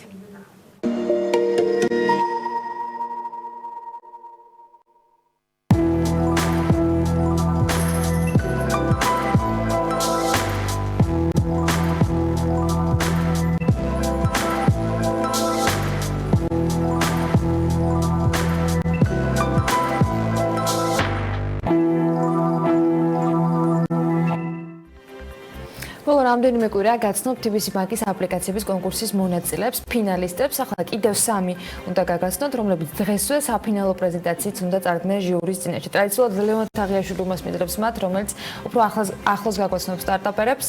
ლევან, მოგესალმები, გისმენ და მივესალმები შესტუბრებს. ერთხელ დილამშვიდობის. გულწრფელად გითხრათ, ცოტათი გულიც კი მწყდება კონკურსის დასრულების გამო, რადგან იშვიათია ხოლმე ასეთი მაღალი დონის მონაწილეების არსებობა თან უმრავლესობის ნაწილში. დღეს გავიგებთ, ასე ვთქვათ, დღეს იქნება პრეზენტაცია ფინალური 30000 ლარის მოპოვებისთვის, თუმცა მანამდე რეფლექტი, გამო-carpooling და phase უნდა გაგაცნოთ.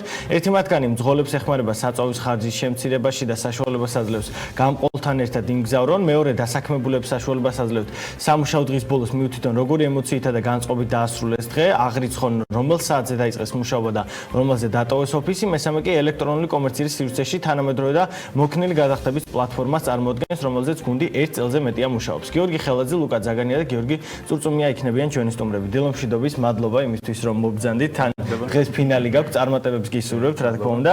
გიორგი, რეფლექტით და თქვენი დავიწყოთ. შეფასება და უკავშირით ჩვენს თაობას ფაქტია რომ უკვე ყოველდღე გვჭირდება და აღარ არის დამკმაყოფილებელი წლის ბოლოს ან კვარტულურად ჩვენი შეფასება. რა, ასე ვთქვათ, ფუნქციები აქვს თქვენ აპლიკაციას და ამ მოთხოვნას როგორ დააკმაყოფილებს? ჩვენი აპლიკაცია არის ძალიან მარტივი, გამოსაყენებლად, შესაბამისად ასახსნელთაც მარტივი იქნება. გააჩნია ორი ნაწილი, მენეჯერის და თანამშრომლების ნაწილი. თანამშრომლებს ყოველდღიურად შეყავთ საკუთარი ემოცია, ძალიან მარტივად სმაილებით.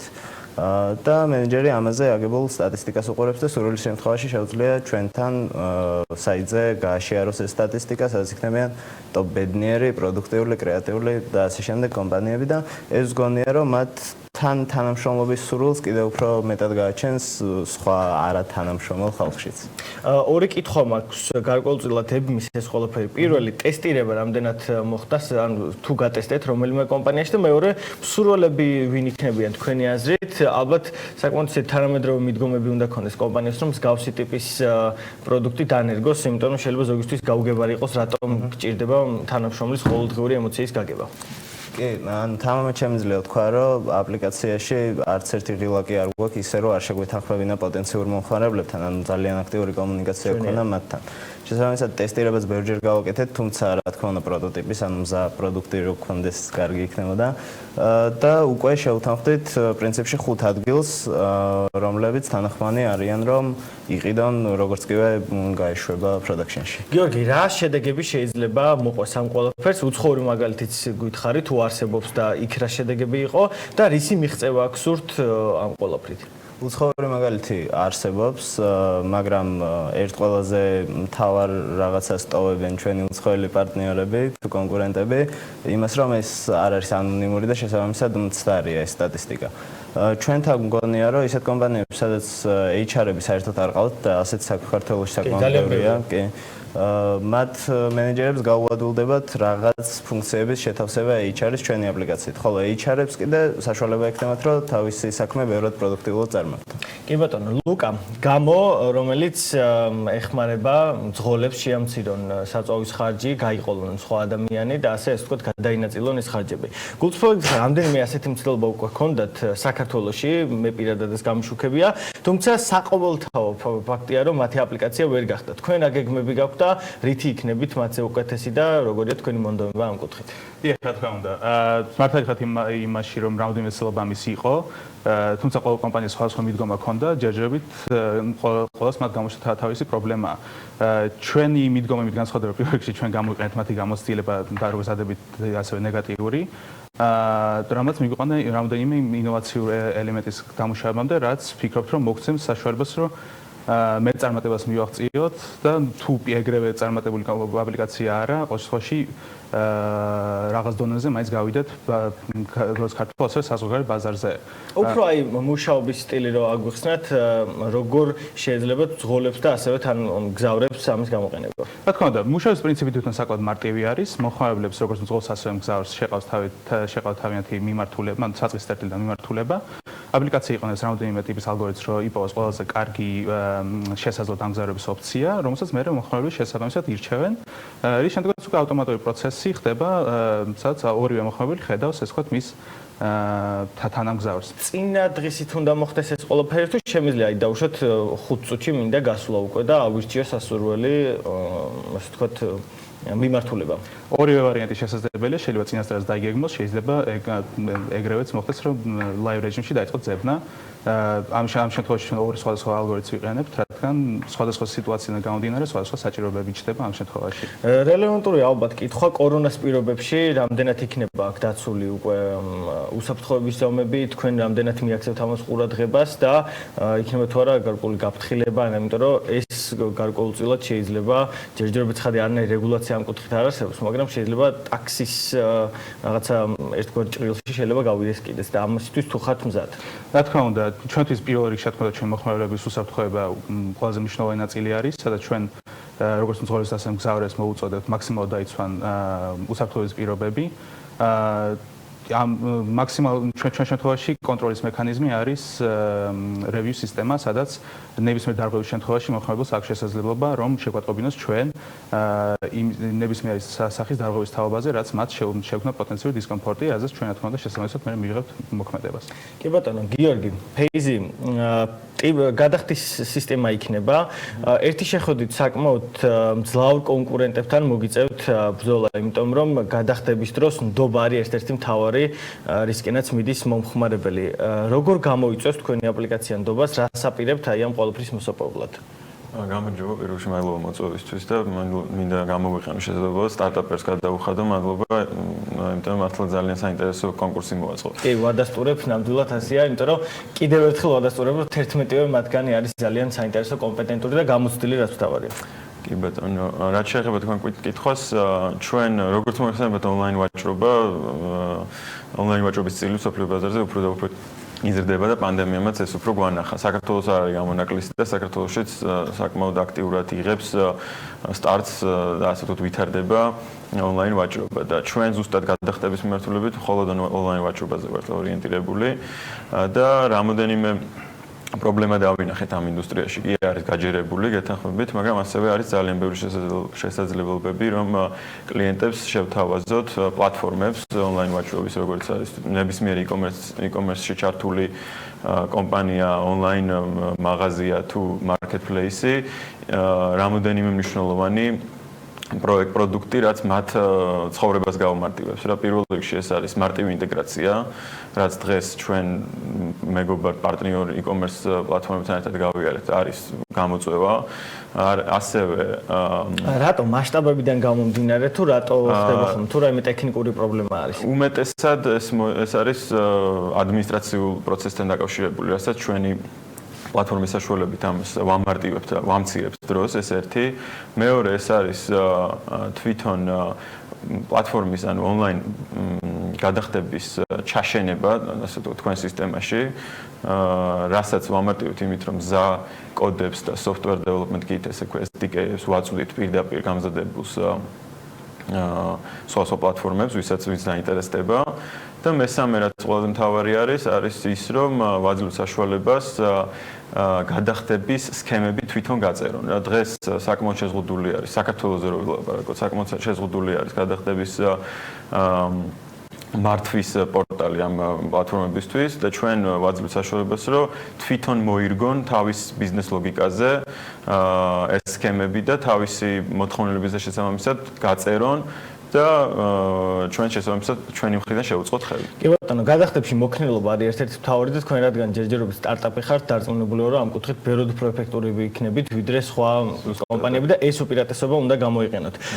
ბევრი დრო არ გვაქვს, ამიტომ აუცილებლად უნდა გისვათ კონკურსზე, კითხვა თქვენი აზრით, ვის მიანიჭებს და რატომ ჟიური, ასე ვთქვათ, პრიორიტეტს და რა დაინახეთ, რა იქნება აი ამ აპლიკაციების კონკურსის მთავარი შედეგი, რას მივაღწევთ. ცხადია, მხოლოდ გამარჯვება ესეც მნიშვნელოვანია და გარკვეული თანხის მიღება, თუმცა ალბათ შედეგი, იგივე კონტაქტები ძალიან მნიშვნელოვანი იქნება უკვე მომავალი განვითარებისთვის. გიორგი, შენ დავიწყოთ. რა ვიცი, აპლიკაციების კონკურსის მიზანი ისევე როგორც ჩვენი გუნდის, ჩემი აზრით არის ის, რომ საქართველოს გამოვაჩინოთ დიჯიტალ ინდუსტრიის რუკაზე რა, ანუ ქართული არის ამის პოტენციალი საქართველოში. კი, ძალიან ბევრი კარგი დეველოპერი და კარგი დიზაინერები არიან საქართველოში, თუმცა ესეთი პროექტების სიმცირის გამო ალბათ ჯერ ვერ მოვიკიდეთ მსოფლიო ბაზარზე იმდენად კარგად ფეხი, რამდენადაც დავუშვათ სხვა ქვეყნებმა. აი, სოფლიო ბაზარი ახსენე, რატომ ხდება ხოლმე ეს? აი, თუნდაც უნდა დავსვათ ეს კითხვა, ენის ბარიერი, იგივე ბაზრის სიმცირე, გამოცდილების ნაკლებობა, შენი აზრით რა არის მთავარი ამის შემფერხებელი ფაქტორი? ალბათ უფრო გამოცდილების ნაკლებობა, ეს სფერო ზოგადად საქართველოში არ ამგონია, რომ დიდი ხანი არსებობდეს და სულ ახლახან მოიკიდა ფეხი, ესე რომ ვთქვათ. კი ბატონო, ლუკა, შენ გავაგრძელოთ. დიახ, მე ვფიქრობ, რომ ერთ-ერთი პრიორიტეტი მესიჯებიდან გამომდინარე, რაც ჟიურის მხრიდან იქნება არის გუნდის განვითარების პერსპექტივა, ანუ ამ მოკლე პერიოდში როგორ განვითარდნენ ფიდბექიდან გამომდინარე და მომავალში რა განვითარების პერსპექტივა იქნება. დავეთანხმები აბსოლუტურად იმ განცხადებას, რომ ეს მსგავსი ტიპის კონკურსები გვეხმარებიან როგორც ჩვენ, როგორც ინდივიდუალურ სტარტაპებს, ასევე ქვეყნის წარმოადგენას გლობალურ მასშტაბზე და ნამდვილად გვეხმარებიან ჩვენ როგორც ჩვენი კონცეფციის განვითარებაში გამოცდილების მიღებით, რომელიც მალე თუ გვიან დაგვეხმარება საქართველოს ფარგლებს, რომ გავცდეთ უკვე. კი ბატონო. დავეთანხმები ბიჭებს, ანუ ძალიან პირველ რიგში მართლა აქვს საქართველოს პოტენციალი, რომ ჩვენი სიტყვა თქვათ სოფლიო სტარტაპების თუმცა კორონას შემდეგ, როცა ტექნოლოგიები ბევრად უფრო წინ წამოვიდა და გახდა პრიორიტეტი. ესეთი კონკურსები კიდე უპირველესად მნიშვნელოვანია, იმიტომ რომ საქართველოში დღეს არ არსებობს ფაქტიურად ვენჩურული კაპიტალი, ანუ ალტერნატიული წყარო ფულის მოზიდვის არ არის და სავარაუდოდ მალე განვითარდება, მაგრამ იმისთვის რომ ეს სფერო განვითარდეს და ვენჩერ კაპიტალი და ანგელოზი ინვესტორები დაინტერესდნენ საქართველოს უცხოეთიდან, თვითონ სტარტაპები უნდა იყვნენ და ვიყოთ მზად, რომ მათ ფიჩი გაუკეთოთ ის იმ დონეზე, რასაც ისინი მიშვეული არიან და ესეთი პროგრამები, როგორც სტარტაპერის პროგრამა ჯიტა თუნდაც აი ამ კონკურსებში მონაწილეობა ჩვენ უფრო გზრდის, რომ ამისთვის მოვემზადოთ. წარმატებები სამივე მათგანს. დღეს არის ფინალური პრეზენტაციები, 5 წუთის განმავლობაში გექნებათ, რომ თქვენი აპლიკაცია კიდევ ერთხელ წარუდგინოთ ჟიურის და წარმატებებს გისურვებთ სამივე მათგანს. გიორგი ხელაძე, სარკის დამფუძნებელი, ლუკა ძაგანია, გამოდეველოპმენტის დამფუძნებელი და გიორგი წურწუმია, ასევე ფეიზის დამფუძნებელი იყვნენ ჩვენი სტუმრები.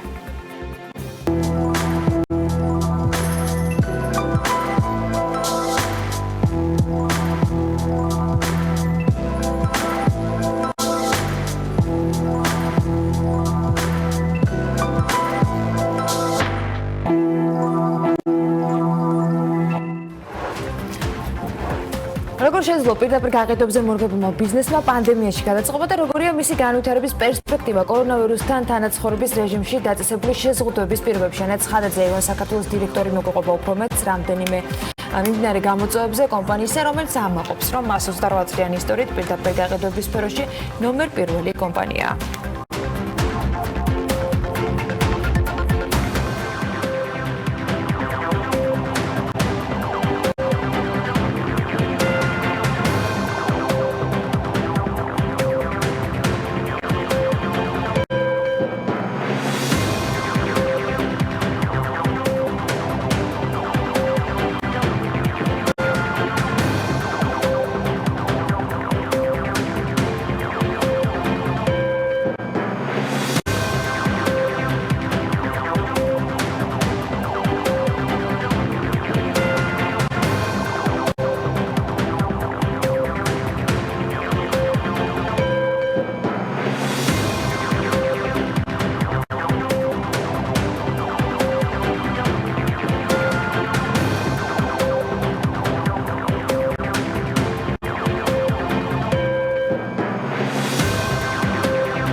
პანდემიის გავლენით და დისტანცირების დაცვის გარდაუვალი აუცილებლობის გათვალისწინებით მე-20 საუკუნეში ჩამოყალიბებულ და აქტიურად განვითარებულ ქსელური მარკეტინგს დამატებითი მცირთულებით ცხადია შეიქმნებოდა. პროცესი, რომელიც თავის-თავში რამდენიმე ეტაპს აერთიანებს, მათ შორის არის პროდუქტის დემონსტრაცია, ინდივიდუალური გაყიდვები, ახალი პროდუქტების წარდგენა და უკავშირი კლიენტთან კორონავირუსის გამო მთავარ რგოლს კომუნიკაციას გამორიცხავდა. Როგორ შეძლო ასეთი ტიპის ბიზნესმა გადაწყობა და რა ალტერნატივები არსებობს მათთვის საიმისოდ, რომ ბიზნესი არ გაჩერდეს? ეონ საქართველოს მაგალითზე უნდა ვისაუბროთ, ანაც ხადაძე მოგიყვება უფრო მეც მიმდინარე გამოწვევებზე კომპანიისა, რომელიც ამაყობს, რომ 128 წლიანი ისტორიით პირდაპირ გაყიდვების სფეროში ნომერ პირველი კომპანია. ეონ საქართველოს დირექტორია საქმიანი დილის სტუდიაში, ანა მოგესალმებით, მადლობა იმის, რომ ხართ ჩვენთან ერთად. მიხარია, რომ გვაქვს შესაძლებლობა ამ მიმართულებაზეც ვისაუბროთ უკვე და ცხადია პანდემიას ვერ უვლით გვერდს. მთავარი თემაც რეალურად ეს არის, იმიტომ რომ მან გადააწყო ყველაფერი და ყველანაირი ბიზნესი. თქვენ შემთხვევაში ჩამოთვალე კიდეც ყველა ის ეტაპი, რომელიც ასეთი ტიპის ბიზნესს აერთიანებს. Როგორ მუშაობთ და რა ხდება თქვენთან კომპანიაში, რა რეალობაშია ეონი პანდემიის გათვალისწინებით? კიდევ ერთხელ მოგესალმებით, მე ვესალმებით თქვენს ტელემაყურებელს. მადლობა რომ დღეს თქვენთან ერთად ვარ. ნამდვილად როგორც ყოველთვის ჩვენთვისაც ძალიან დიდი გამოწვევა აღმოჩნდა პანდემია, თუმცა ვფიქრობ, რომ საკმაოდ წარმატებით გავართვით თავი, ამას ძალიან ბევრი ფაქტორი განაპირობებს. დავიწყებ ალბათ იმით, რომ მანამ სანამ ქვეყანაში საგანგებო სიტუაცია გამოცხადდებოდა, ჩვენი თანამშრომლების 90% გადავიყვანთ დისტანციურ მუშაობაზე. მეტიც ჩვენ დღემდე ეგრე ვაგრძელებთ ჩვენი ბიზნესის წარმოებას და საკმაოდ ეფექტურად ვართმევთ თავს. გასაოცარია, მაგრამ თანამშრომლებისთვის ეს კომფორტულიც აღმოჩნდა. ესეთ დროს მეტი დრო გამოუჩნდათ ოჯახის წევრებთან გასატარებლად, რაც ალბათ მნიშვნელოვანია. მოტივაციისთვისაც ძალიან დიდი მნიშვნელობა აქვს. დიახ, რა თქმა უნდა. ეს იყო ალბათ ერთ-ერთი პირველი ნაბიჯი, რაც გადავდგით. ამის შემდგომ იყო რიგი ცვლილებები დაწყებული იმით, რომ ჩავატარეთ სადეზინფექციო სამუშაოები, რეგულარულად ვატარებთ აღნიშნულ სამუშაოებს. რა თქმა უნდა, ვიცავთ ჯანდაცვის სამინისტროს ყველა რეკომენდაციას. იქიდან გამომდინარე, რომ ჩვენ საერთაშორისო კომპანია ვართ, ჩვენც გვაქვს ჩვენი შიდა გაიდლაინები, რომელიც ხშირ შემთხვევაში კიდევ უფრო მკაცრია, რისი დაცვა გვიწევს შესაბამისად საკმაოდ ეს ყველაფერი დაგვეხმარა იმაში, რომ ძალიან ეფექტურად გაგვერთვა თავი ყველაფრისთვის. აი ამ ადაპტირების პროცესში ერთის მხრივ შეიძლება სასიამოვნო სამუშაო არის თანამშრომლებისთვის, მაგრამ მეორე მხრივ როგორ შენარჩუნდა კომუნიკაცია თქვენს უკვე არსებულ კლიენტებთან ან ახალი კლიენტების მოძიებას, იმიტომ რომ ამ დროს თავარი ურთიერთობაა და უკავშირი, რომელსაც მათგან იღებ ის საჭიროებებზე საპასუხო შეთავაზებების მომზადება, რომელიც ამ ქსელური მარკეტინგისზე აწყობილ კომპანიებს აქვთ ხოლმე. თქვენ შემთხვევაში როგორ მოხდა ეს? აბსოლუტურად მართალი ბრძანდებით, ეს იყო ყველაზე დიდი გამოწვევა. ჩვენ ვართ ურთიერთობის ბიზნესი, სადაც ძალიან ბევრი ემოციაა, ამიტომ მნიშვნელოვანი იყო გვეპოვა გზები თუ და გაგვეხორციელებია რიგი პროექტები უმოკლეს ვადებში, რაც დაეხმარებოდა ბიზნეს განვითარებაში. პირველი რაც შევცვალეთ, ეს იყო გავამარტივეთ ჩვენი ონლაინ ბიუთი შოპინგი, გავხდით მეტად ხელმისაწვდომი ჩვენი მომხმარებლისთვის. ასევე მინდა აღვნიშნო, რომ ჩვენ გვაქვს სახში მიტანის სერვისი საქართველოს ნებისმიერ წერტილში, რაზეც ბუნებრივია მოთხოვნა საოცრად გაიზარდა პანდემიის განმავლობაში და ჩვენ მინიმალურ ღირებულებამდე დავწიეთ სერვისი. ამიტომ ეს იყო ერთ-ერთი ეს ცვლილებები ონლაინ შოპინგი და მიწოდების მარტივი ხერხები, რომელმაც დაგვეხმარა გადაგვერჩინა ჩვენი ბიზნესი. ამასთან ერთად მეცაც გეტყვით, როგორც კი ონლაინ გაყიდვებზე მოიცა ნებართვა, რომ გაგვეგრძელებინა ჩვენი საქმიანობა აქტიურად, ძალიან მოკლე დროში ჩვენ დავუბრუნდით იმ ნიშნულს, რაც კოვიდამდე გვქონდა. ეს გაყიდვების ნაწილში? დიახ, რა თქმა უნდა, გაყიდვების ნაწილში. ვფიქრობ, წარმატების საიდუმლო მხოლოდ ერთია. ჩვენ ვართ საქართველოში ყველაზე დიდი ქალთა ორგანიზაცია, 20,000-მდე მეტ ქალს აერთიანებს ეივა საქართველოს. ამიტომ დავაზუსტეთ წეღან გაყიდვების ნაწილში, იმიტომ რომ თანამშრომლების მხრიდან რამდენად იყო თავშეკავება, რომ ამ რეალობაში, როდესაც გარკვეული შეზღუდვები მოქმედებდა, შეზღუდვების მოხსნის შემდეგ გარკვეული ვთქვათ, პირადი პასუხისმგებლობის საკითხი არის ეს შესაძლოა შიშებიც კომუნიკაციის ვთქვათ განახლებისა, რამდენად შეინარჩუნეთ ის გუნდი, რომელიც აი ამდენ ადამიანს აერთიანებს თითოეული ქვეყნის მასშტაბით. დიახ. იცით, ძალიან ბევრმა ფაქტორმა განაპირობა ის, რომ ჩვენ გუნდი შევინარჩუნეთ და მეტიც დღეს უკვე ზრდის დინამიკა გვაქვს და ვიზრდებით, მიუხედავად პოსტკრიზისული პერიოდისა, რომელშიც ახლა ვიმყოფებით და კიდევ ერთხელ აღვნიშნავს, ამას განაპირობებს ის ძლიერი გუნდი, რომელიც გვყავს, ძლიერი ქალბატონები მთელი საქართველოს მასშტაბით. გარდა იმისა, რომ 20,000 წარმომადგენელი ყავს, 1000-ზე მეტი ქალბატონი არის ჩვენთან დასაქმებული. ისინი მცირე ბიზნესს წარმოადგენენ დღეს საქართველოში და ჩვენთვის ერთ-ერთ მთავარ გამოწვევად მათი მხარდაჭერა იყო. ძალიან დიდი გამოწვევა იყო შეგვენარჩუნებინა მათი შემოსავლები და ვფიქრობ, წარმატებით გავართვით თავი ჩვენს ძლიერ და წარმატებულ ქალბატონებს კოვიდის პერიოდში, მაშინ როდესაც ბევრი გამოწვევა არსებობდა, შეუნარჩუნეთ შემოსავლები და ალბათ ეს мотиваცია იყო ის ფაქტორი, რამაც განაპირობა მათი შემდგომი საქმიანობა. დასწავლე რომ ონლაინ გაყიდვები რაღაც შესაძლოა სრულ მასშტაბით არა, მაგრამ რაღაც ნაწილს შეინარჩუნებს მოხმარებლების ამ ფორმითაც და ესეც იქნება კომპანიისათვის ზრდის, ვთქვათ, მომტანი და განმაპირობებელი. რას უნდა ველოდოთ უახლოეს მომავალში? თანდათან მოიხსნა შეზღუდვები. ონლაინ გაყიდვებმა იმედი მაქვს, რომ უახლოეს პერიოდში დასტაბილურებასაც აჩვენებს და ის ადამიანები, რომლებიც ვთქვათ, დღეს აკითხავდნენ ჩაკეტილობის გამო ევუნს, შეინარჩუნებენ თავიანთ, ვთქვათ, სურვილებს ამ კომპანიის მიმართ, მაგრამ თქვენი გეგმები რას უყურებს? რითი შეიძლება რომ ამ არც ისე განჭრეტად რეალობაში, როცა თანაცხოვრება გვიწევს კორონავირუსთან, მომხმარებლების რაოდენობა გაზარდოთ, ახალი პროდუქტები შესთავაზოთ და ასე შემდეგ, რაც ყოველდღიურ რეჟიმში მუდმივად განახლებადია ევროპისათვის. დიახ. რა თქმა უნდა, გეგმები ძალიან ბევრი გვაქვს, გამოყოფ რამდენიმეს, ალბათ დავიწყებ იმით, რომ ჩვენი მთავარი მიზანი და ფასეულობა ალბათ ჩვენი კომპანიის ის არის, რომ ქართველი ქალი იყოს ძლიერი, წარმატებული. ამისათვის ძალიან ბევრ ამას ვაკეთებთ, როგორც კოვიდის პერიოდში, ასევე პოსტკრიზისულ პერიოდშიც. რაც შეეხება მიზნებს და გრძელვადიან მიზნებს, რა თქმა უნდა შევინარჩუნოთ ონლაინ გაყიდვების ზრდის ტენდენცია, რადგან თქვენ სწორედ ბრძანეთ, მოთხოვნა გაიზარდა და სწორედ პანდემიის დროს ონლაინ შოპინგზე მოთხოვნა იმდენად გაიზარდა, რაც შეიძლება ითქვას არც კი ველოდით. შეუძლებელია მე სრულად დაიკარგოს რაღაც ნაწილი აუცილებლად შენარჩუნდება. დიახ. ეხლა ჩვენი მიზანია შევინარჩუნოთ და სრულყოფილად მოვიმსახუროთ ათასობით ახალ მომხმარებელს, რომელიც ესეთ რთულ პერიოდში შემოგვიერთდა და არჩევანი ჩვენს კომპანიაზე გააკეთა. ეს იქნება ჩვენი ერთ-ერთი მთავარი მიმართულება. რაც შეეხება კიდევ უფრო გრძელვადიან მიზნებს, გეგმავთ საინტერესო პროექტებში ჩაავერთოთ ჩვენი სოციალური პასუხისმგებლობის თვალსაზრისით. ძალიან ბევრი პროექტი უკვე გვაქვს განხორციელებული ამ მიმართულებით. ერთ-ერთი არის ვარდისფერი სივრცე, ეს არის ადგილი, სადაც ნებისმიერ ონკოპაციენტს შეუძლია მიიღოს ფსიქოლოგიური დახმარება თავად ონკოპაციენტებისგან და იგრძნოს, რომ ის არ არის მარტო ამ ვერაგ დაავადებასთან ბრძოლაში. ქალბატონ ანა მაზინაშვილთან ერთად განვახორციელეთ ის პროექტი და შეუძლებელია ემოციების გარეშე მასზე საუბარი. ეს ერთ-ერთი ჩვენი მიმართულებაა სოციალური პასუხისმგებლობის.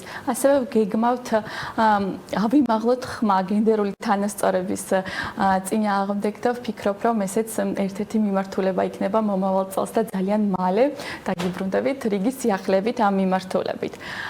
ასევე პანდემიის დროს ჩვენ მოგვეცა შესაძლებლობა ჩაგვეშვა ძალიან საინტერესო პროექტი, სასწავლო ჰაბი, რომელიც აერთიანებს ასობით სხვადასხვა ტიპის ტრენინგს ჩვენი ქალბატონებისთვის, ჩვენი პარტნიორებისთვის და სწორედ ესეთ რთულ დროს, როდესაც ადამიანებს ერთის მხრივ ბევრად მეტი დრო გამოუჩნდათ და შესაძლებლობა მიეცათ ესწავლათ, ჩვენ მივეცით შესაძლებლობა და ვფიქრობ ამ მიმართულებითაც დარწმუნებული ვარ განვითარდებით და მივცემთ მეტი ინფორმაციას ჩვენს მოხარებელს. დასაქმების დეფიციტში დარწმუნებული ვარ, ეს იქნება ყველაზე კარგი შესაძლებლობა, რაც მათთვის ხელმისაწვდომი გახდა მithumდეს იმ გამოთავისუფლებულ დროში, რომელიც პანდემიამ ნებისმიერ ადამიანს, უბრალოდ უმეტესობა ადამიანებს გაუჩინა. ძალიან დიდი მადლობა და ველით დაანონსებულ სიახლეებს უახლოეს მომავალში. მადლობა სტუმრობისთვის. ანა ცხადაძე, ეიონ საქართველოს დირექტორს მასპინძლობთ საქმიანი დილას ეთერში წარმატებები მათ და მის კომპანიას, მის თანამშრომლებს, რომელსაც 1000-ზე მეტ ქალბატონს აერთიანებს მთელი საქართველოს მასშტაბით და წარმატებები მინდა უსურვოთ წინ სწრებად აბიტურიენტებს, რომლებიც სულ რამდენიმე კვირაში უკვე ერთიან ეროვნულ გამოცდებს ჩააბარებენ. 2020 წლის ერთიანი ეროვნული გამოცდების ჩატარების ვადები კი გუშინ გაერკვა. აბიტურიენტებს ჩაბარება დაავადებათა კონტროლის ეროვნული ცენტრის რეკომენდაციების დაცვით 6-დან 25 ივლისის ჩათვლის პერიოდში მოუხდება. რაზე შეჯერდა ხელისუფლება და რა შემთხვევაში არ დაიშვებიან მომავალი სტუდენტები გამოცდებზე, დეტალები ვნახოთ უკვე თათია ჩაფიჩაძის სიუჟეტში. ერთიანი ეროვნული გამოცდები ჩატარდება 6 ივლისიდან 25 ივლისის ჩათვლით. სტუდენტთა საგრანტო კონკურსი ჩატარდება 25 ივლისს, ხოლო საერთო სამაგისტრო გამოცდები ჩატარდება 1 აგვისტოდან 4 აგვისტოს ჩათვლით. 2020 წლის ერთიანი ეროვნული გამოცდები ტრადიციულად წელსაც ივლისში ჩატარდება, თუმცა აბიტურიენტებს გამოცდაზე დაშვებისთვის ახალი ვალდებულებების შესრულება მოუწევთ. რეკომენდაციების თანახმად გამოცდას ერთ სივრცეში მხოლოდ 10 აბიტურიენტი პირბადით და კონდიცირების გარეშე დაწერს. ყოველი სამუშაო მაგიდაწინა მხრიდან აღჭურვილი იქნება დამცავი ფარით, ხოლო მაგიდებს შორის სიგანეში დაშორება 2 მეტრი, ერთმანეთის მიმდევრობით განლაგებულ მაგიდებს შორის მანძილი კი 1 მეტრი იქნება. ზედმიწევნით შევასრულებთ ყველა იმ რეკომენდაციას, რაც გაგვიწიეს და რაც დღეს საჯარო გახდა. პირველი მნიშვნელოვანი რეკომენდაცია ეხება დისტანციის დაცვას. ანუ მოგახსენებათ, ჩვენ ვალდებული ვართ რეკომენდაციის მიხედვით, რომ გამოვიყენოთ სამუშაო ფართის მხოლოდ 50%. შესაბამისად, თითოეულ სექტორში შემდეგნაირი სიტუაცია იქნება.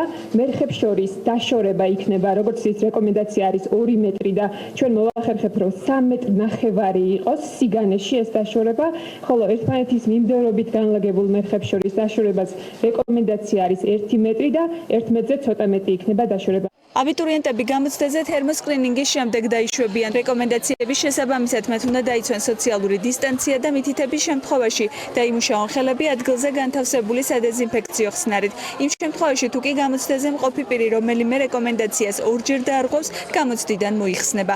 აბიტურიენტებს, რომლებსაც გამოცდის წინა დღეებში კოვიდისთვის დამახასიათებელი სიმპტომები ექნებათ, ექიმთან მისვლის და PCR ტესტის გაკეთების ვალდებულება განესაზღვრათ, რომელსაც სახელმწიფო სრულად დააფინანსებს. თუმცა თუ ისინი გამოცდის დღეს შესაბამის ცნობას მაინც არ წარადგენენ, საგამოცდო სივრცეში არ დაიშვებიან, რაც კი იმას ნიშნავს, რომ გამოცდაზე გასვლისთვის 1 წლიანი ლოდინი მოუწევთ.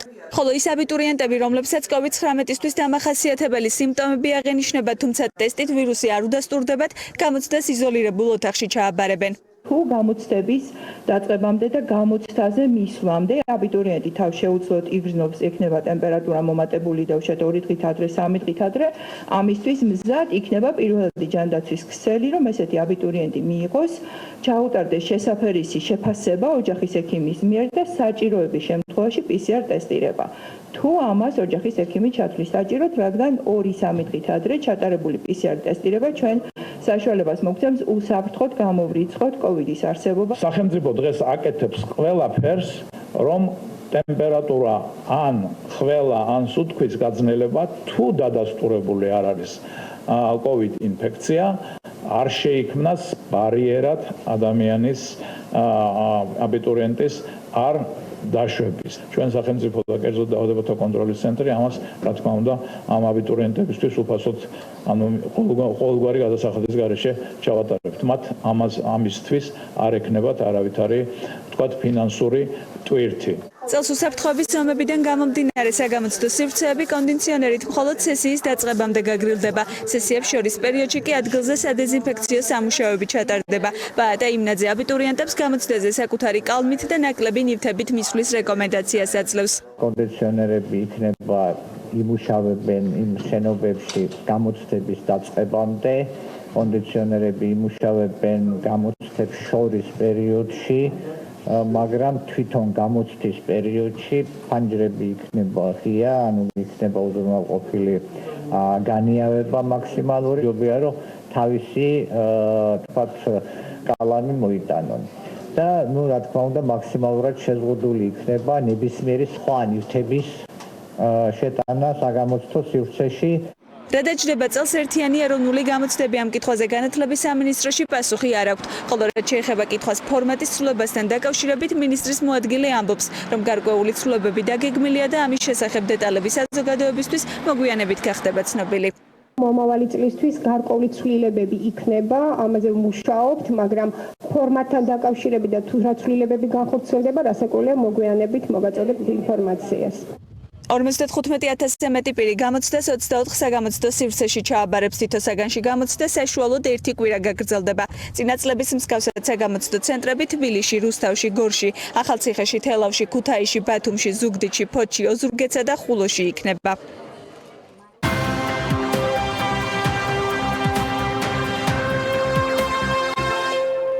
თერმოსკრინინგი, პირბადე, დისტანცია, ცნობილი ხდება რეკომენდაციები და სტანდარტები, რომელმაც საგამოცდო პროცესი უსაფრთხო უნდა გახადოს. საგამოცდო ცენტრების თითოეულ სექტორში წელს 10 გამოსაცდელზე მეტი არ დაიშვება. ყოველი სამუშაო მაგი და წინამხრიდან აღჭურვილი იქნება გამჭვირვალე და ამსავი ფარით ბარიერით. უსაფრთხოების ზომებიდან გამომდინარე საგამოცდო სივრცეების კონდენსირებით გაგრილება მოხდება, ხოლო სესიის დაწყებამდე და გამოირთვება გამოსაცდელების დარბაზში შესვლის წინ სესიებს შორის პერიოდში ადგილზე ჩატარდება სპეციალური სადეზინფექციო სამუშაოები. მთავრობის მიერ წარდგენილი ანტიკრიზისული ბიუჯეტის პროექტის მიხედვით ყველაზე მეტი თანხა მოაკლდება აღმოსავლეთ-დასავლეთის ჩქაროსნული ავტომაგისტრალის მშენებლობას, რომელზეც 2020 წელს 619 მილიონი 100.000 ლარია განსაზღვრული, რაც 2020 წლის ბიუჯეტის თავდაპირველი პროექტთან შედარებით 85 მილიონ 500.000 ლარით ნაკლებია. 57 მილიონი ლარით იმცირებს მთავრობა საკუთარ სახელმწიფო ფონდსაც და ის 1 მილიარდ 839 მილიონი ლარი იქნება. ამას გარდა ხარჯების შემცირება დაიგეგმილია საქონლის და მომსახურების ბიუჯეტში 107 მილიონი ლარით. რუსეთთან ურთიერთობის საკითხებში საქართველოს პრემიერის სპეციალური წარმომადგენელი ზურო ბაბაშიძის განცხადებით, საქართველოს რუსეთს შორის ავიამიმოსვლის აღდგენაზე მუშაობის სურვილი ორივე ქვეყნის პირობებში არის, თუმცა კონკრეტული მოლაპარაკებები ამ საკითხზე პანდემიიდან გამომდინარე არ მიმდინარეობს. მსოფლიო ბანკის შეფასებით საქართველოს მთლიანი შიდა პროდუქტი 2020 წელს 4.8%-ით შემცირდება, ხოლო 2021 წლისთვის ზრდის საპროგნოზო მაჩვენებელი 4%-ია. რაც შეეხება ეკონომიკური ზრდას სამხრეთ კავკასიაში, მიმდინარე წლის ბოლოსთვის ის -3.1%-მდე დაიკრებს.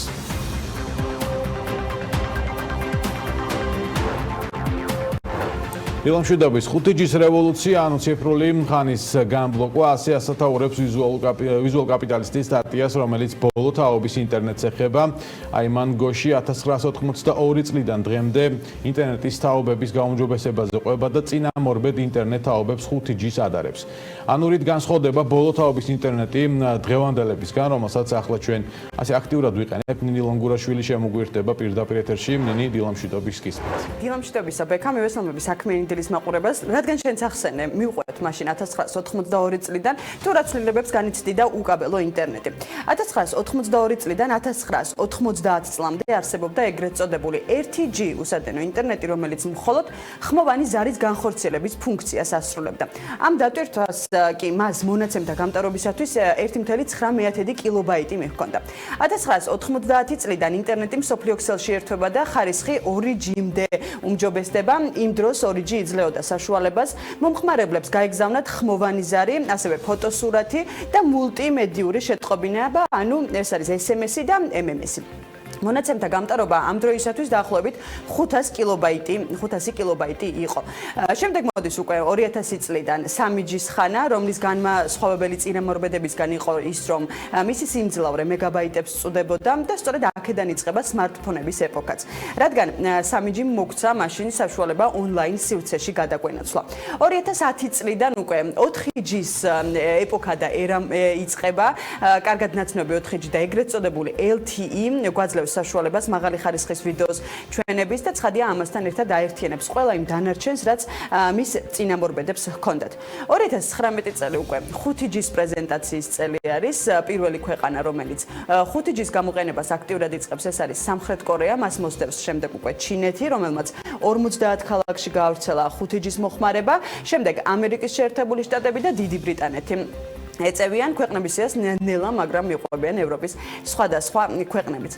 ნუ რომ შევაჯამოთ ეს ყველაფერი, თითქმის 40 წელი დაგვჭირდა უსადენო კავშირის მეხუთე თაობით, რომ ვისარგებლოთ და ახლა შეგვიძლია ვისაუბროთ თუ რაც შეხება უკვე 5G-ს, რომელიც ასეთი ხმაურიანი და განსაკუთრებით ჩვენს ქვეყანაში და მე შევეცდები ბოლო თაობის ინტერნეტის წინამორბედებს შევადარო იმას, რომლებსაც ახლა ჩვენ ასე აქტიურად ვიყენებთ. პირველ რიგში გლობალური 5G ბაზარი მიაღწევს 668 მილიარდ ამერიკულ დოლარს და ეს იქნება 122%-იანი ზრდა 2020-2026 წლებში, სწორედ ასე წერს ვიზუალ კაპიტალისტი და ამ ზრდის თითქმის ნახევარი აზია წყნარ ოკეანეზე მოდის.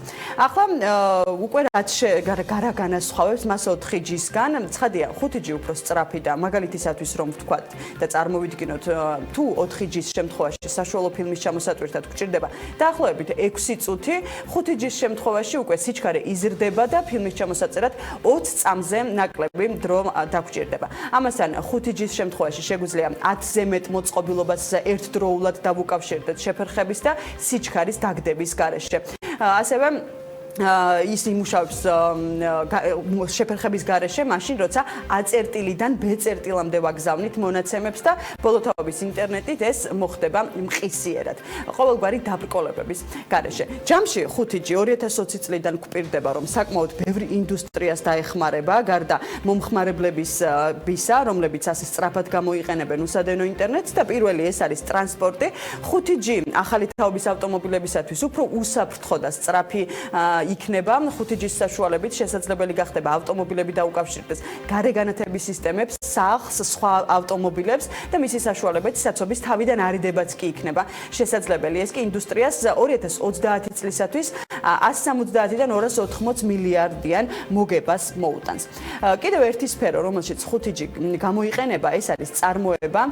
5G შესაძლოა გამოიყენონ წარმოებაშიც, რადგან ბოლოთაობის ინტერნეტის საშუალებით გაიზრდება პროდუქტიულობა და სიზუსტე. ანალიტიკოსებს და მაღალ ტექნოლოგიურ რობოტებსაც კი შესაბამის საწარმოებში შეუძლიათ 5G-ის გამოყენებით წარმოების პროცესი უფრო მეტად დააჩქარონ და საერთო ჯამში 2030 წლისათვის ვარაუდობენ, რომ 400-დან 500 მილიარდი დოლარის მოგება შეიძლება მიიღოს აღნიშნულმა სექტორმა. და ბოლოს ეს არის უკვე ჯანდაცვა, მიუხედავად იმისა, რომ ტექნოლოგიების გამოყენება ამ სფეროში ახალი ჩვენთვის არ არის, 5G-ს შეუძლია პროცედურები დისტანციური გახადოს და ამასთან მაღალ ტექნოლოგიური სამედიცინო საშუალებებისა და 5G-ის მეშვეობით უფრო სწრაფად დასვამენ ექიმები დიაგნოზს, რაც ჯანდაცვის სფეროსათვის ერთგვარი დანაზოგი არის და ეს საშუალებას აძლევს და ხელს შეუწყობს 250-დან 450 მილიარდ ამერიკულ დოლარამდე შემცირდეს ხარჯი. აი ასეთი არის მოკლედ ბექა 5G, რომელსაც ჩვენ საქართველოშიც ქართველები ველოდებით, რომ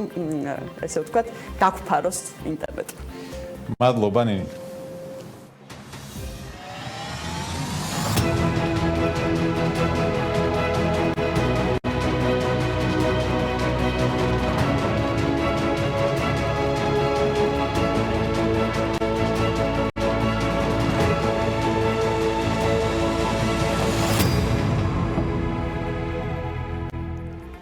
გერმანიის ოფიციალური პირები შეშფოთებით შეხვდნენ ცნობებს, რომ ამერიკის შეერთებული შტატები აპირებს გერმანიიდან გაიყვანოს ათასობით ჯარისკაცი. რეაქციები მოყვა Wall Street Journal-ის და Der Spiegel-ის გამოქვეყნებულ ინფორმაციას, რომ პრეზიდენტი დონალდ ტრამპი ჯარების მასშტაბურ გამოყვანას აპირებს. Wall Street Journal-ის თანახმად ამერიკის შეერთებული შტატები გერმანიიდან გამოიყვანს 9500-მდე სამხედროს. Der Spiegel კი უწყება, რომ წლის ბოლომდე გერმანიას 5000-დან 15000-მდე ჯარისკაცი დატოვებს ამერიკელი. ამჟამად გერმანიაში ამერიკის შეერთებული შტატების 34,000-მდე სამხედროა დისლოცირებული. გერმანულ-ამერიკულ ურთიერთობებზე შესაძლოა მძიმე დაისახოს ამერიკის შეერთებული შტატების პრეზიდენტის ასეთი გადაწყვეტილება აცხადებს პეტერ ბეიერი, გერმანიის მთავრობის წარმომადგენელი ამერიკის შეერთებულ შტატებსა და კანადასთან ურთიერთობაში, რომელიც სიტყვებსაც ავრცელებს გერმანიის საინფორმაციო სააგენტო. ბუკა პეტრიაშვილი შემოგთავაზებს ამ და სხვა მსოფლიოში მიმდინარე საინტერესო და ცხელი ამბების ანალიზს. ბუკა დიმომშვიდობს. მოგესალმები ბექა, მივესალმები ჩვენს მაყურებელს. ნამდვილად დიდი ინტერესი და დიდი ყურადღება გამოიწვია ამ განცხადებამ. ჩვენ მანამდე არაერთხელ გავაანალიზეთ ამერიკის შეერთებული შტატების და გერმანიის მათი ლიდერების ურთიერთობის სხვადასხვა ასპექტები. როგორც აღინიშნა, არ არის იმ სასურველ ხარისხზე და დონეზე მათი ურთიერთობები, რომელსაც ჩვენს ვისურვებდით და სხვა ჩვენი მეგობარი სახელმწიფოები და პარტნიორები, მაგრამ რამდენიმე მნიშვნელოვანი დეტალი არის. პირველი ის, რომ ჯერ ეს ოფიციალურად არ გამოცხადებულა, თუმცა უკვე ნატოს გენერალური მდივანი ტელეფონით ესაუბრა ორშაბათს ამერიკის შეერთებული შტატების პრეზიდენტს. მან არც ერთ მხარეს დეტალებზე არ უსაუბრია, მაგრამ სხვა საკითხებთან ერთად ჯარების განლაგების და გადაადგილების საკითხი ამ ფორმულირებით იყო განხილული. ამ დონეზეა? სხვა დეტალები არ დასულა.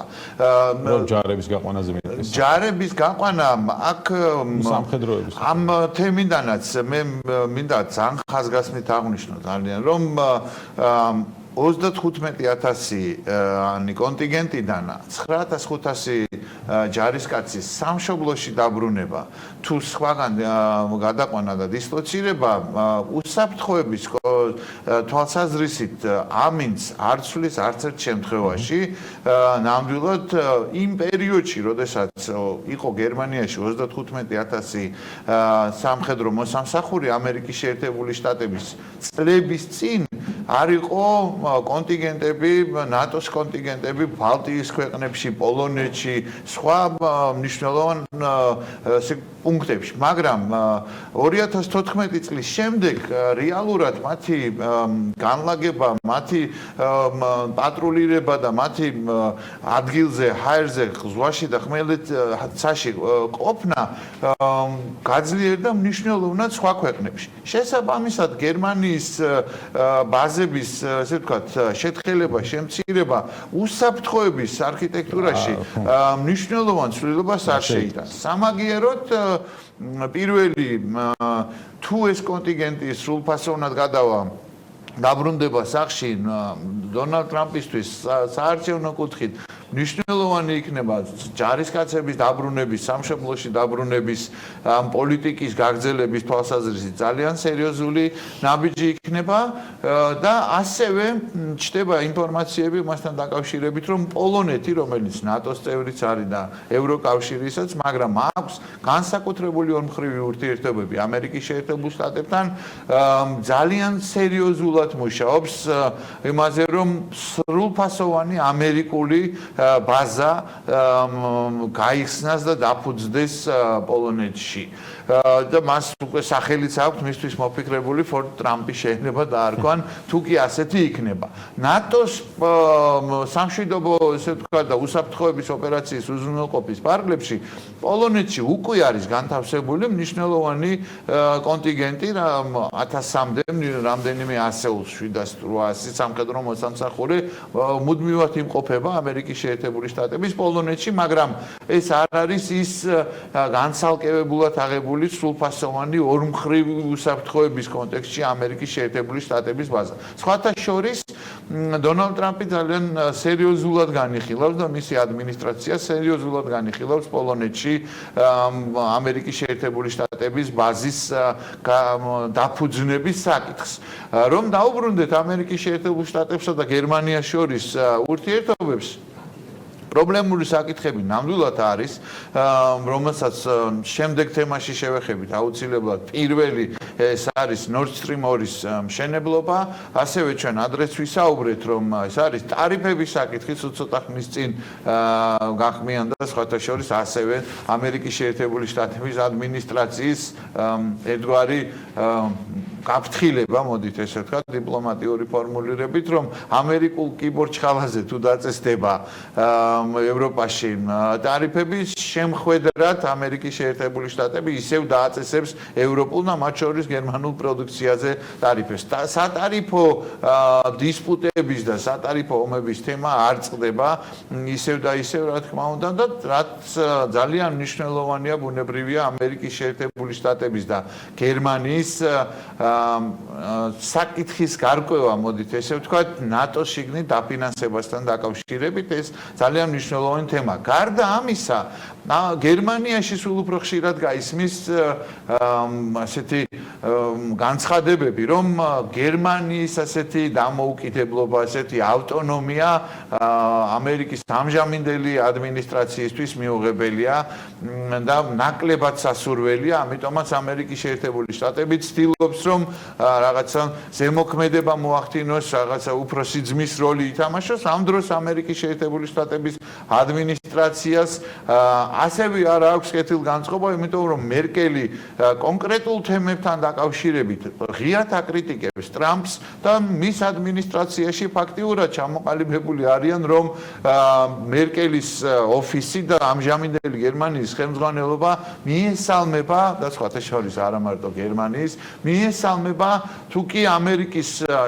შეერთებული შტატების შემდეგი პრეზიდენტი აღარ იქნება დონალდ ტრამპი. ხო და მით უმეტეს ამ პერიოდში ტრამპის ადმინისტრაცია არ აქვს დამთმობი არ არის ურთიერთობების ნაწილი. ერთ მნიშვნელოვნად ეს ასე გაგრძელდება. სამწუხაროდ ეს ის პერიოდია, როდესაც აი ამ ურთიერთობების გარკვევაში ნოემბრამდე ძალიან ისეთი მცურავი კურსის არ იყოს ისეთი ლარის არ იყოს, მძიმე ვითარება იქნება ნამდვილად, მძიმე შეიძლება ცოტა ხმამაღალი ნათქვამია, მაგრამ კონკრეტულ თემებთან მიმართებაში არაკომფორტული ურთიერთდამოკიდებულება. ნახეთ, ჩვენ კიდევ ერთხელ გავიმეორებ, გასულ გადაცემებში საღვნიშნე, რომ ანგელა მერკელის მხრიდან ღიად უარის თქმა დიდი შვიდეულის სამიტში მონაწილეობაზე ეს გარკვეულწილად რაღაცა ისეთი ჟესტი იყო და დემონსტრირება იყო იმისა, რომ მისი და დონალდ ტრამპის პოზიციები განსხვავებულია.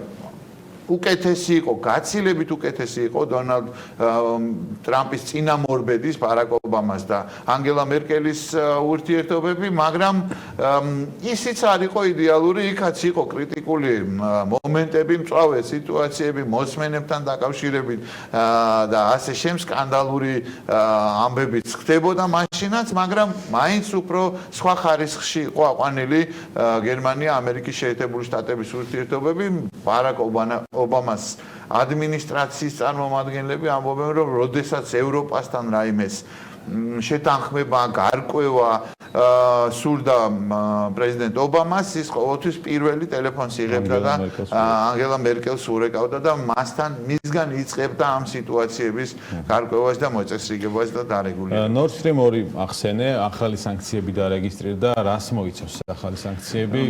გაზპრომი ამ შემთხვევაში რა ვითარებაშია?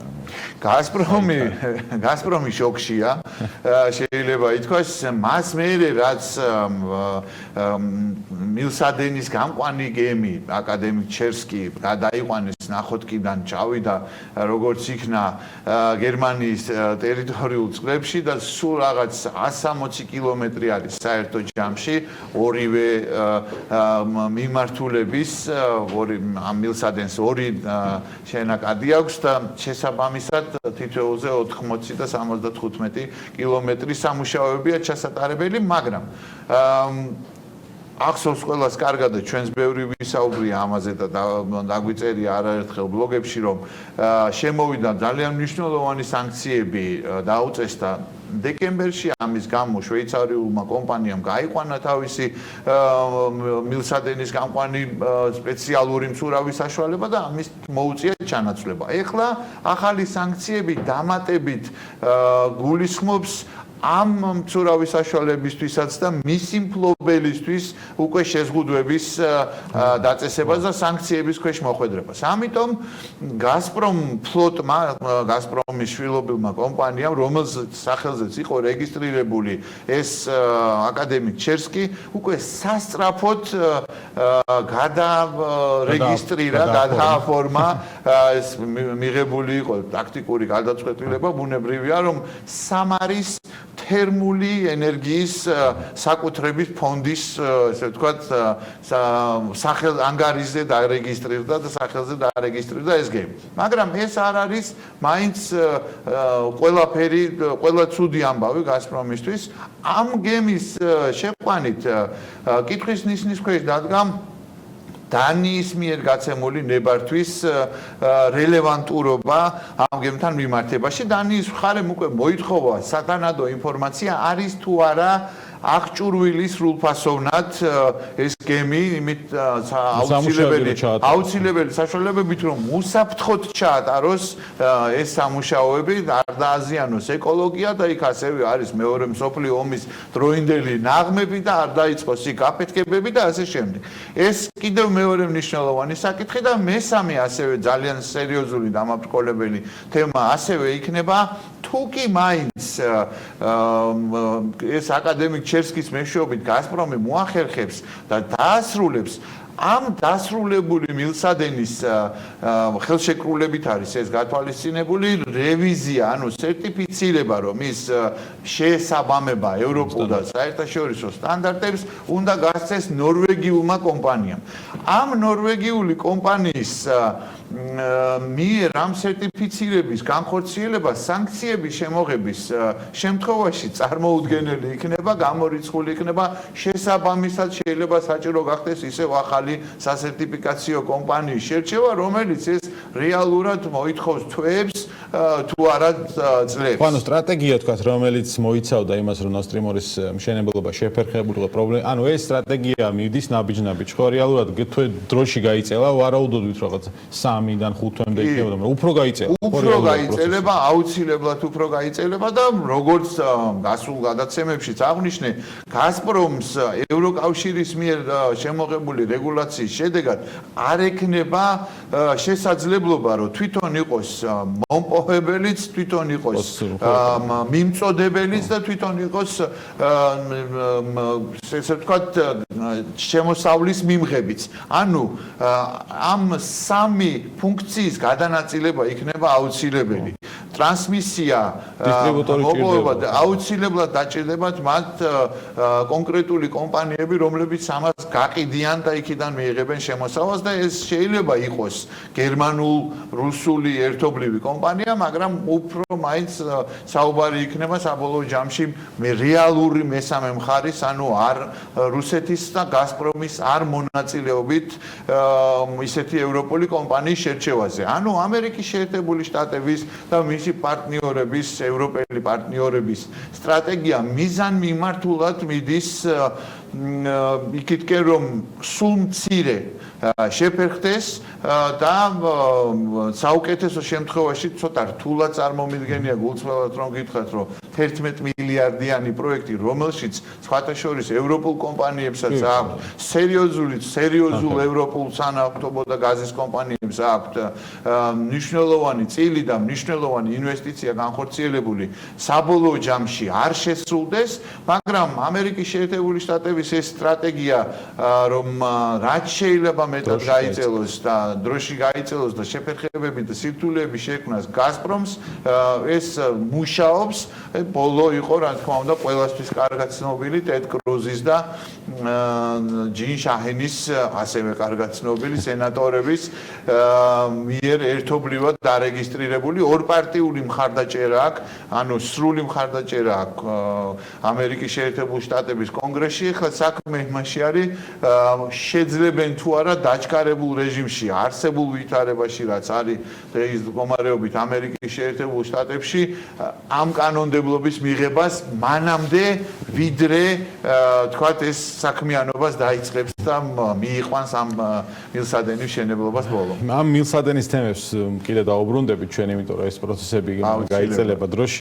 დიდი ბრიტანეთის პოზიცია ამ შემთხვევაში რაღაც უფრო იკვეთება ხო ჩინეთთან მიმართებით უფრო აქტიურდება უფრო რაღაცა ის ქმედებებზე და უფრო აგრესიულდება. მნიშვნელოვნად ეს რა თქმა უნდა ამერიკის შეერთებული შტატების ერთ-ერთი მთავარი და უმნიშვნელოვანესი მოკავშირეა სტრატეგიული მოკავშირეა თუმცა აქაც არის მსჯელობები და განხილვები სერიოზულად უყურებენ ამ ბრიტანელი ექსპერტები მოქმედი და ყოფილი პოლიტიკოსები და მაღალი თანამდებობის პირები ვინ იქნება ამერიკის შეერთებული შტატების შემდეგი პრეზიდენტი იქნება ეს ჯო ბაიდენი და იქნება ისევ იმ დონეზე აყვანილი ამერიკა დიდი ბრიტანეთის ურთიერთობები თუ იქნება ეს დონალდ ტრამპი და ისევ ასეთ турბულენტურ გარემოში მოუწევდა სამყაროში მოუწევთ მათ ეს ამ ორხრივი ურთიერთობების რეგულირება მაგრამ დიდი ბრიტანეთი თავის მხრივ ბუნებრივია და თავისი ვალდებულებებითაც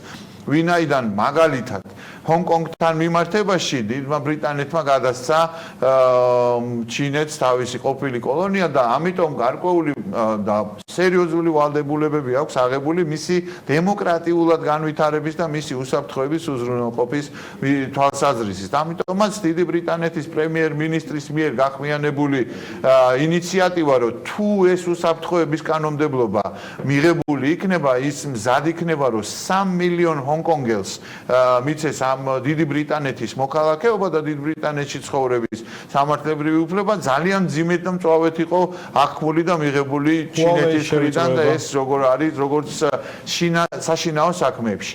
Huawei-სთან მიმართებაში სხვათა შორის ძალიან საინტერესოა რომ წლის დასაწყისში იანვარში ბორის ჯონსონმა მიიღო გადაწყვეტილება ლიმიტირებული, მაგრამ მაინც ნებადართული საქმიანობის შესახებ და Huawei-ის კომპანია ავა თუ კარგად სახსენებელი ჩვენს ნინისაც ჰქონდა რეპორტაჟი 5G-ის ესე ვთქვათ ტექნოლოგიებით ინტერნეტის ესე ვთქვათ გავრცელებაში და ტელეკომუნიკაციაში Huawei-ის მონაწილეობასთან დაკავშირებით გადაწყვეტილება მიღებული იყო. ეხლა თავისივე თანაპარტიელების ბორის ჯონსონის თანაპარტიელების და სხვა გავლენიანი პოლიტიკოსების ძალიან სერიოზული პროტესტის, ზეწოლის და ასევე დარწმუნებული ვარ საერთაშორისო პარტნიორების და პირველ რიგში ამერიკის შეერთებული შტატების ზეწოლის შედეგად, პრინციპული პოზიციის შედეგად დიდი ბრიტანეთი გადახედვის პროცესში არის Huawei-სთან საერთოდ თანამშრომლობის გაწყვეტასთან დაკავშირებით. ეს არ არის კიდევ ყველაფერი დიდი ბრიტანეთის, ამერიკის შეერთებული შტატების, იაპონიის, ავსტრალიის, ლიტვის, სხვათა შორის ევროპარლამენტის წევრების კანონმდებლების ერთობლივი ინიციატივა დარეგისტრირდა ცოტა ხნის წინ, სადაც მარკო რუბიო და ბობ მენენდესი არიან ამერიკის შეერთებული შტატების მხრიდან, იაპონიის ყოფილი თავდაცვის მინისტრი არის იაპონიის მხრიდან და სხვა გავლენიანი პოლიტიკოსები კანონმდებელთა საერთაშორისო საპარლამენტაშორისო ესე ვთქვათ გაერთიანება ჩინეთთან ურთიერთობაში. ჯგუფი იქმნება, რომელიც რეალურად მიზან-მიმართულად იმუშავებს კონკრეტულად იმისთვის, რომ შეაკავოს ჩინეთის გავლენების გავრცელება და ჩინეთის მხრიდან არადემოკრატიული ნაბიჯების გადადგმა და მისი კომუნისტური პარტიის მხრიდან. ჩინეთს უკვე როგორც ძალიან სერიოზულ სამხედრო საფრთხედ აღიქვავენ მთელი რიგი ქვეყნების, მაგალითად დიდი ბრიტანეთისთვის ის ერთ სიფრთხეშია დაყენებული რუსეთთან და ამერიკის შეერთებული შტატებისთვისაც ასევე რუსეთსა და ჩინეთს ერთ სიფრთხეში აყენებენ როგორც სამხედრო საფრთხეს და საფრთხეს წარმოადგენენ როგორც სამხრეთ ჩინეთის ზღვაში, ისე არქტიკაში და ეს მართლაც ასეა და ჩინეთის მზარდი სამხედრო პოტენციალი ამის რეალურ საფუძველს იძლევა, თუმცა აქ არ არის ერთსულოვნება, მაგალითად ნორვეგიისთვის ჩინეთი არ არის ისეთივე საფრთხის მატარებელი, როგორიც არის რუსეთი, ხოლო ევროკავშირის უმაღლესი წარმომადგენელი ევროკომისიის ვიცე-პრეზიდენტი საერთაშორისო საგარეო და თავდაცვის უსაფრთხოების საკითხებში ჯოზეფ ბორელის განცხადებით ევროკავშირისთვის ის არის სისტემური მოწინააღმდეგე, მაგრამ ეს არ არის მტერი და ეს არ არის საფრთხის მატარებელი. ამის თაობაზე მას ჩინეთის საგარეო საქმეთა მინისტრთანაც ჰქონდა გუშინ ზუსტად დაახლოებით 3 საათიანი მსჯელობა საუბარი დებატები, სადაც თითოეული სიტყვა და ტერმინი იყო განხილული. ბუნებრივია ჩინეთისთვის მიუღებელია, რომ სისტემური მოწინააღმდეგე ეწოდოს მას, მაგრამ ევროკავშირის პოზიციაც შეძლების და გვარად, რა თქმა უნდა, მიახლოებული არის იმ საერთო ტენდენციებთან და აუცილებლად საბოლოო ჯამში დააგვირგვინებს დიდი შვიდეულის განცხადებას, რომლის ესე ვთქვათ შეთანხმება ითავა იაპონიამ, რომ ერთობლივი განცხადება დაფიქსირდეს დიდი შვიდეულის მხრიდან ჩინეთთან მიმართებაში. ნახოთ, მადლობა ბუკა პეტრიაშვილს ტრადიციულად საინტერესო ანალიზისთვის. ვემშვიდობებით მას და ჩვენ რეკლამის შემდეგ დაგიბრუნდებით საინტერესო სტუმრით ეთერში და საინტერესო ბლოკით საქმიანი დილაში.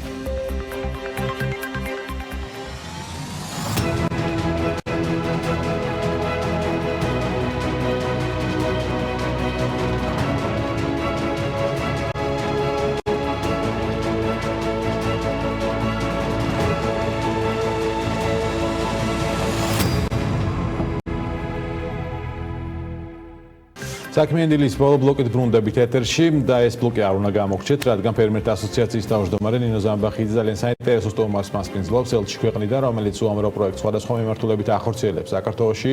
უეჰარა ტადაჰარუმ იაპონიის ანგებო და სრულუფლებიანი ელჩი შემოგვერთა სტუდიაში. დილამშვიდობის ნინო, მივესალმები შესტუმარს. დილამშვიდობისა ბექა, მივესალმები ჩვენ მაყურებელს და ტრადიციულად ჯანმრთელობას უსურვებ.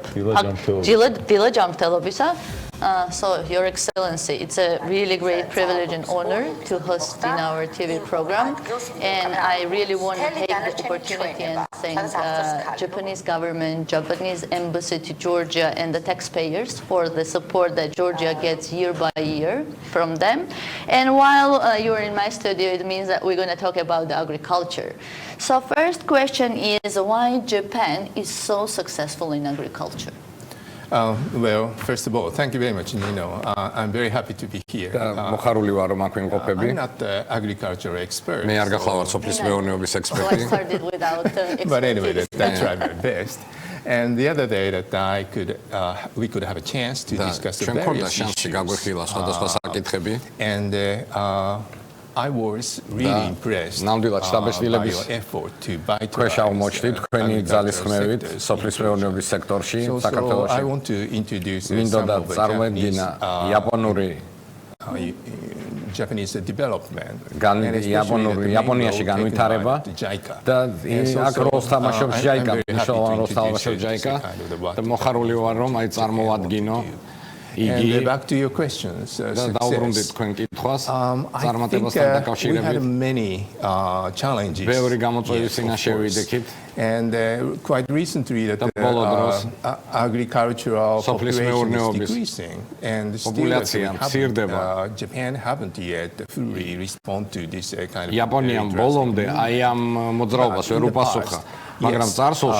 Japan made a very good success. ძალიან კარგ წარმატებას მიაღწია და ეს გახლავთ ჩემი პირადი აზრი. სამი ელემენტი ძალიან მნიშვნელოვანია. ჩვენ შეგვიძლია ვიხილოთ ძალიან ძლიერი სოლიდარობა ფერმერებს შორის იაპონიაში. და კიდევ ერთი სურვილი აქვს თანამშრომლობის ერთმანეთთან. ეს გულისხმობს არა მხოლოდ თანამშრომლობას, არამედ კოოპერატივების შექმნასაც და ძალიან კარგი ურთიერთობა გააჩნიათ მუნიციპალურ სტრუქტურებთან. ეს არის სამხრივი ურთიერთობა, რომელმაც საკმაოდ კარგი შედეგი მოიტანა და მინდა ხაზი გაუსვა რომ მათ ყოველთვის გააჩნდათ კრიზისის შეგრძნების გზნობა.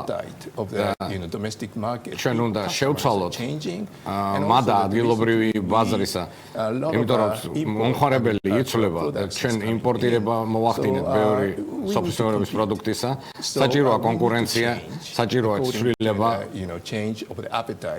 აი ამ მომხმარებლის მადიდან გამომდინარე, არა მხოლოდ შინაურ არამედ საგარეო ასპარეზზეც. აი მუდმივი ცდელობა პასუხი გავცეთ ამ ცვლილებებს, ისევ და ისევ გამომდინარე კრიზისის შეგრძნებიდან. სამი ფაქტორი არსებობს, რომელმაც ითამაშა დიდი როლი დღემდე.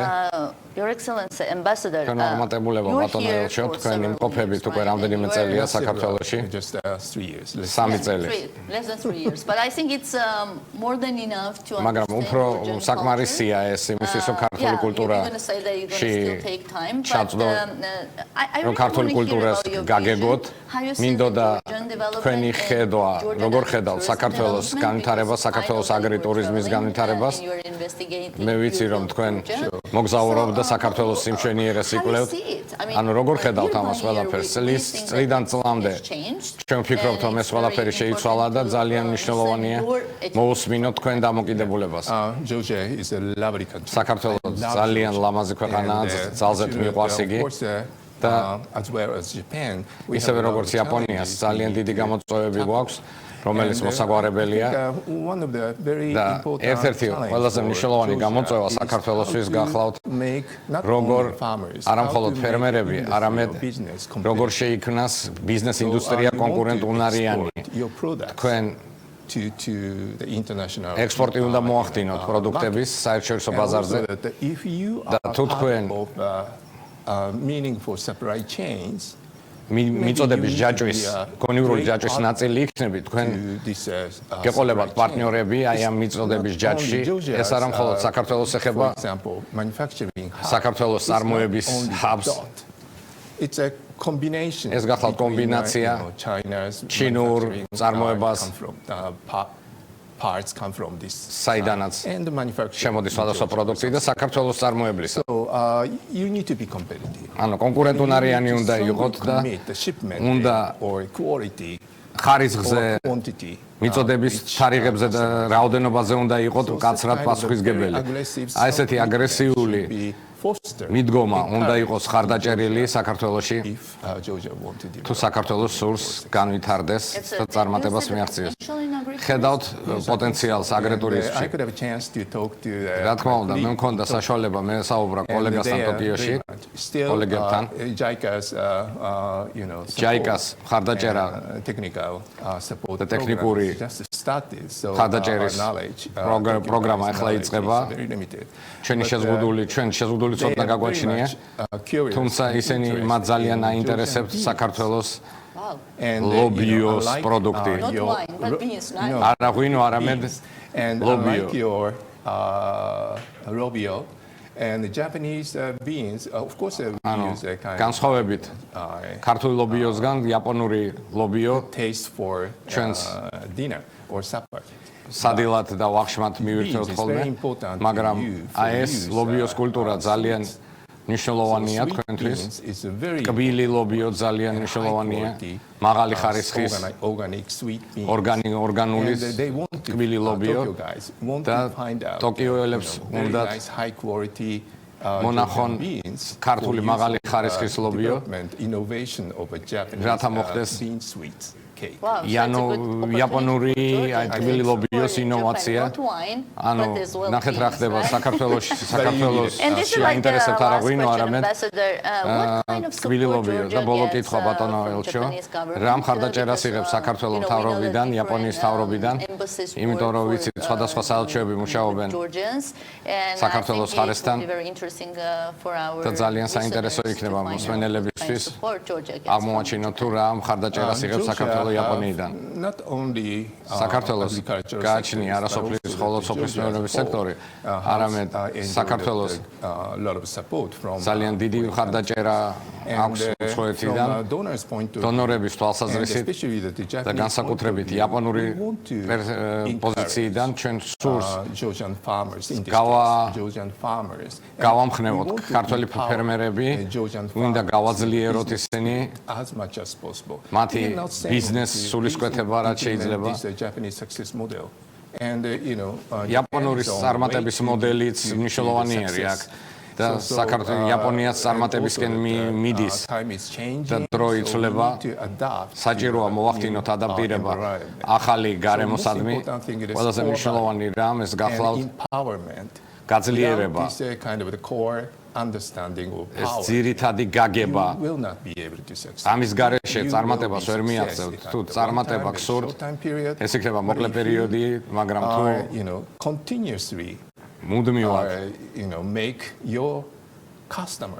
თქვენი მომხმარებლები ძიმე პოზიციაში აღმოჩნდებიან და ამას თუ გავიხილავთ კონკურენციასთან მიმდით უცხოერ მიმწოდებლებთან ნდობას შევეხებით მომხმარებელთა, ისინი უნდა კმაყოფილები იყვნენ, უნდა ირიმებოდნენ. თუ ჩვენ აი ამას კონცეფციას და გავზიარებთ ერთმანეთს, საქართველოს ექნება ძალიან დიდი წარმატების შესაძლებლობა. იმედი მაქვს, რომ გვექნება მჭიდრო ურთიერთობა და გავაგრძელებთ ამ მჭიდრო ურთიერთობას იაპონიასთან. კიდევ ერთხელ დიდი მადლობა თქვენი მხარდაჭერისთვის, როგორც ელჩისა და თქვენი ქვეყნის მხარდაჭერისთვის დიდი მადლობა. მადლობ თქვენ. მადლობა ნინო ზამბახიძეს. ბექაის დროალი ჩვენ მხოლოდ იაპონური ტექნოლოგიები გადმოვიტანოთ, იმიტომ რომ ეს არის ყველაზე მნიშვნელოვანი, რითიც მე ვფიქრობ, რომ იაპონიამ წარმატება. რომ ჩვენ არ გვაქვს დიდი სამუშაო ზალა, ჩვენ გვჭირდება ის ტექნოლოგიები, რომელიც ამ შემთხვევაში თქვა აქვს იაპონიას, ჩვენ გვჭირდება ინვესტიციები იაპონიიდან და მნიშვნელოვანი ის სამუშაოები, რომელსაც საელჩო აკეთებს.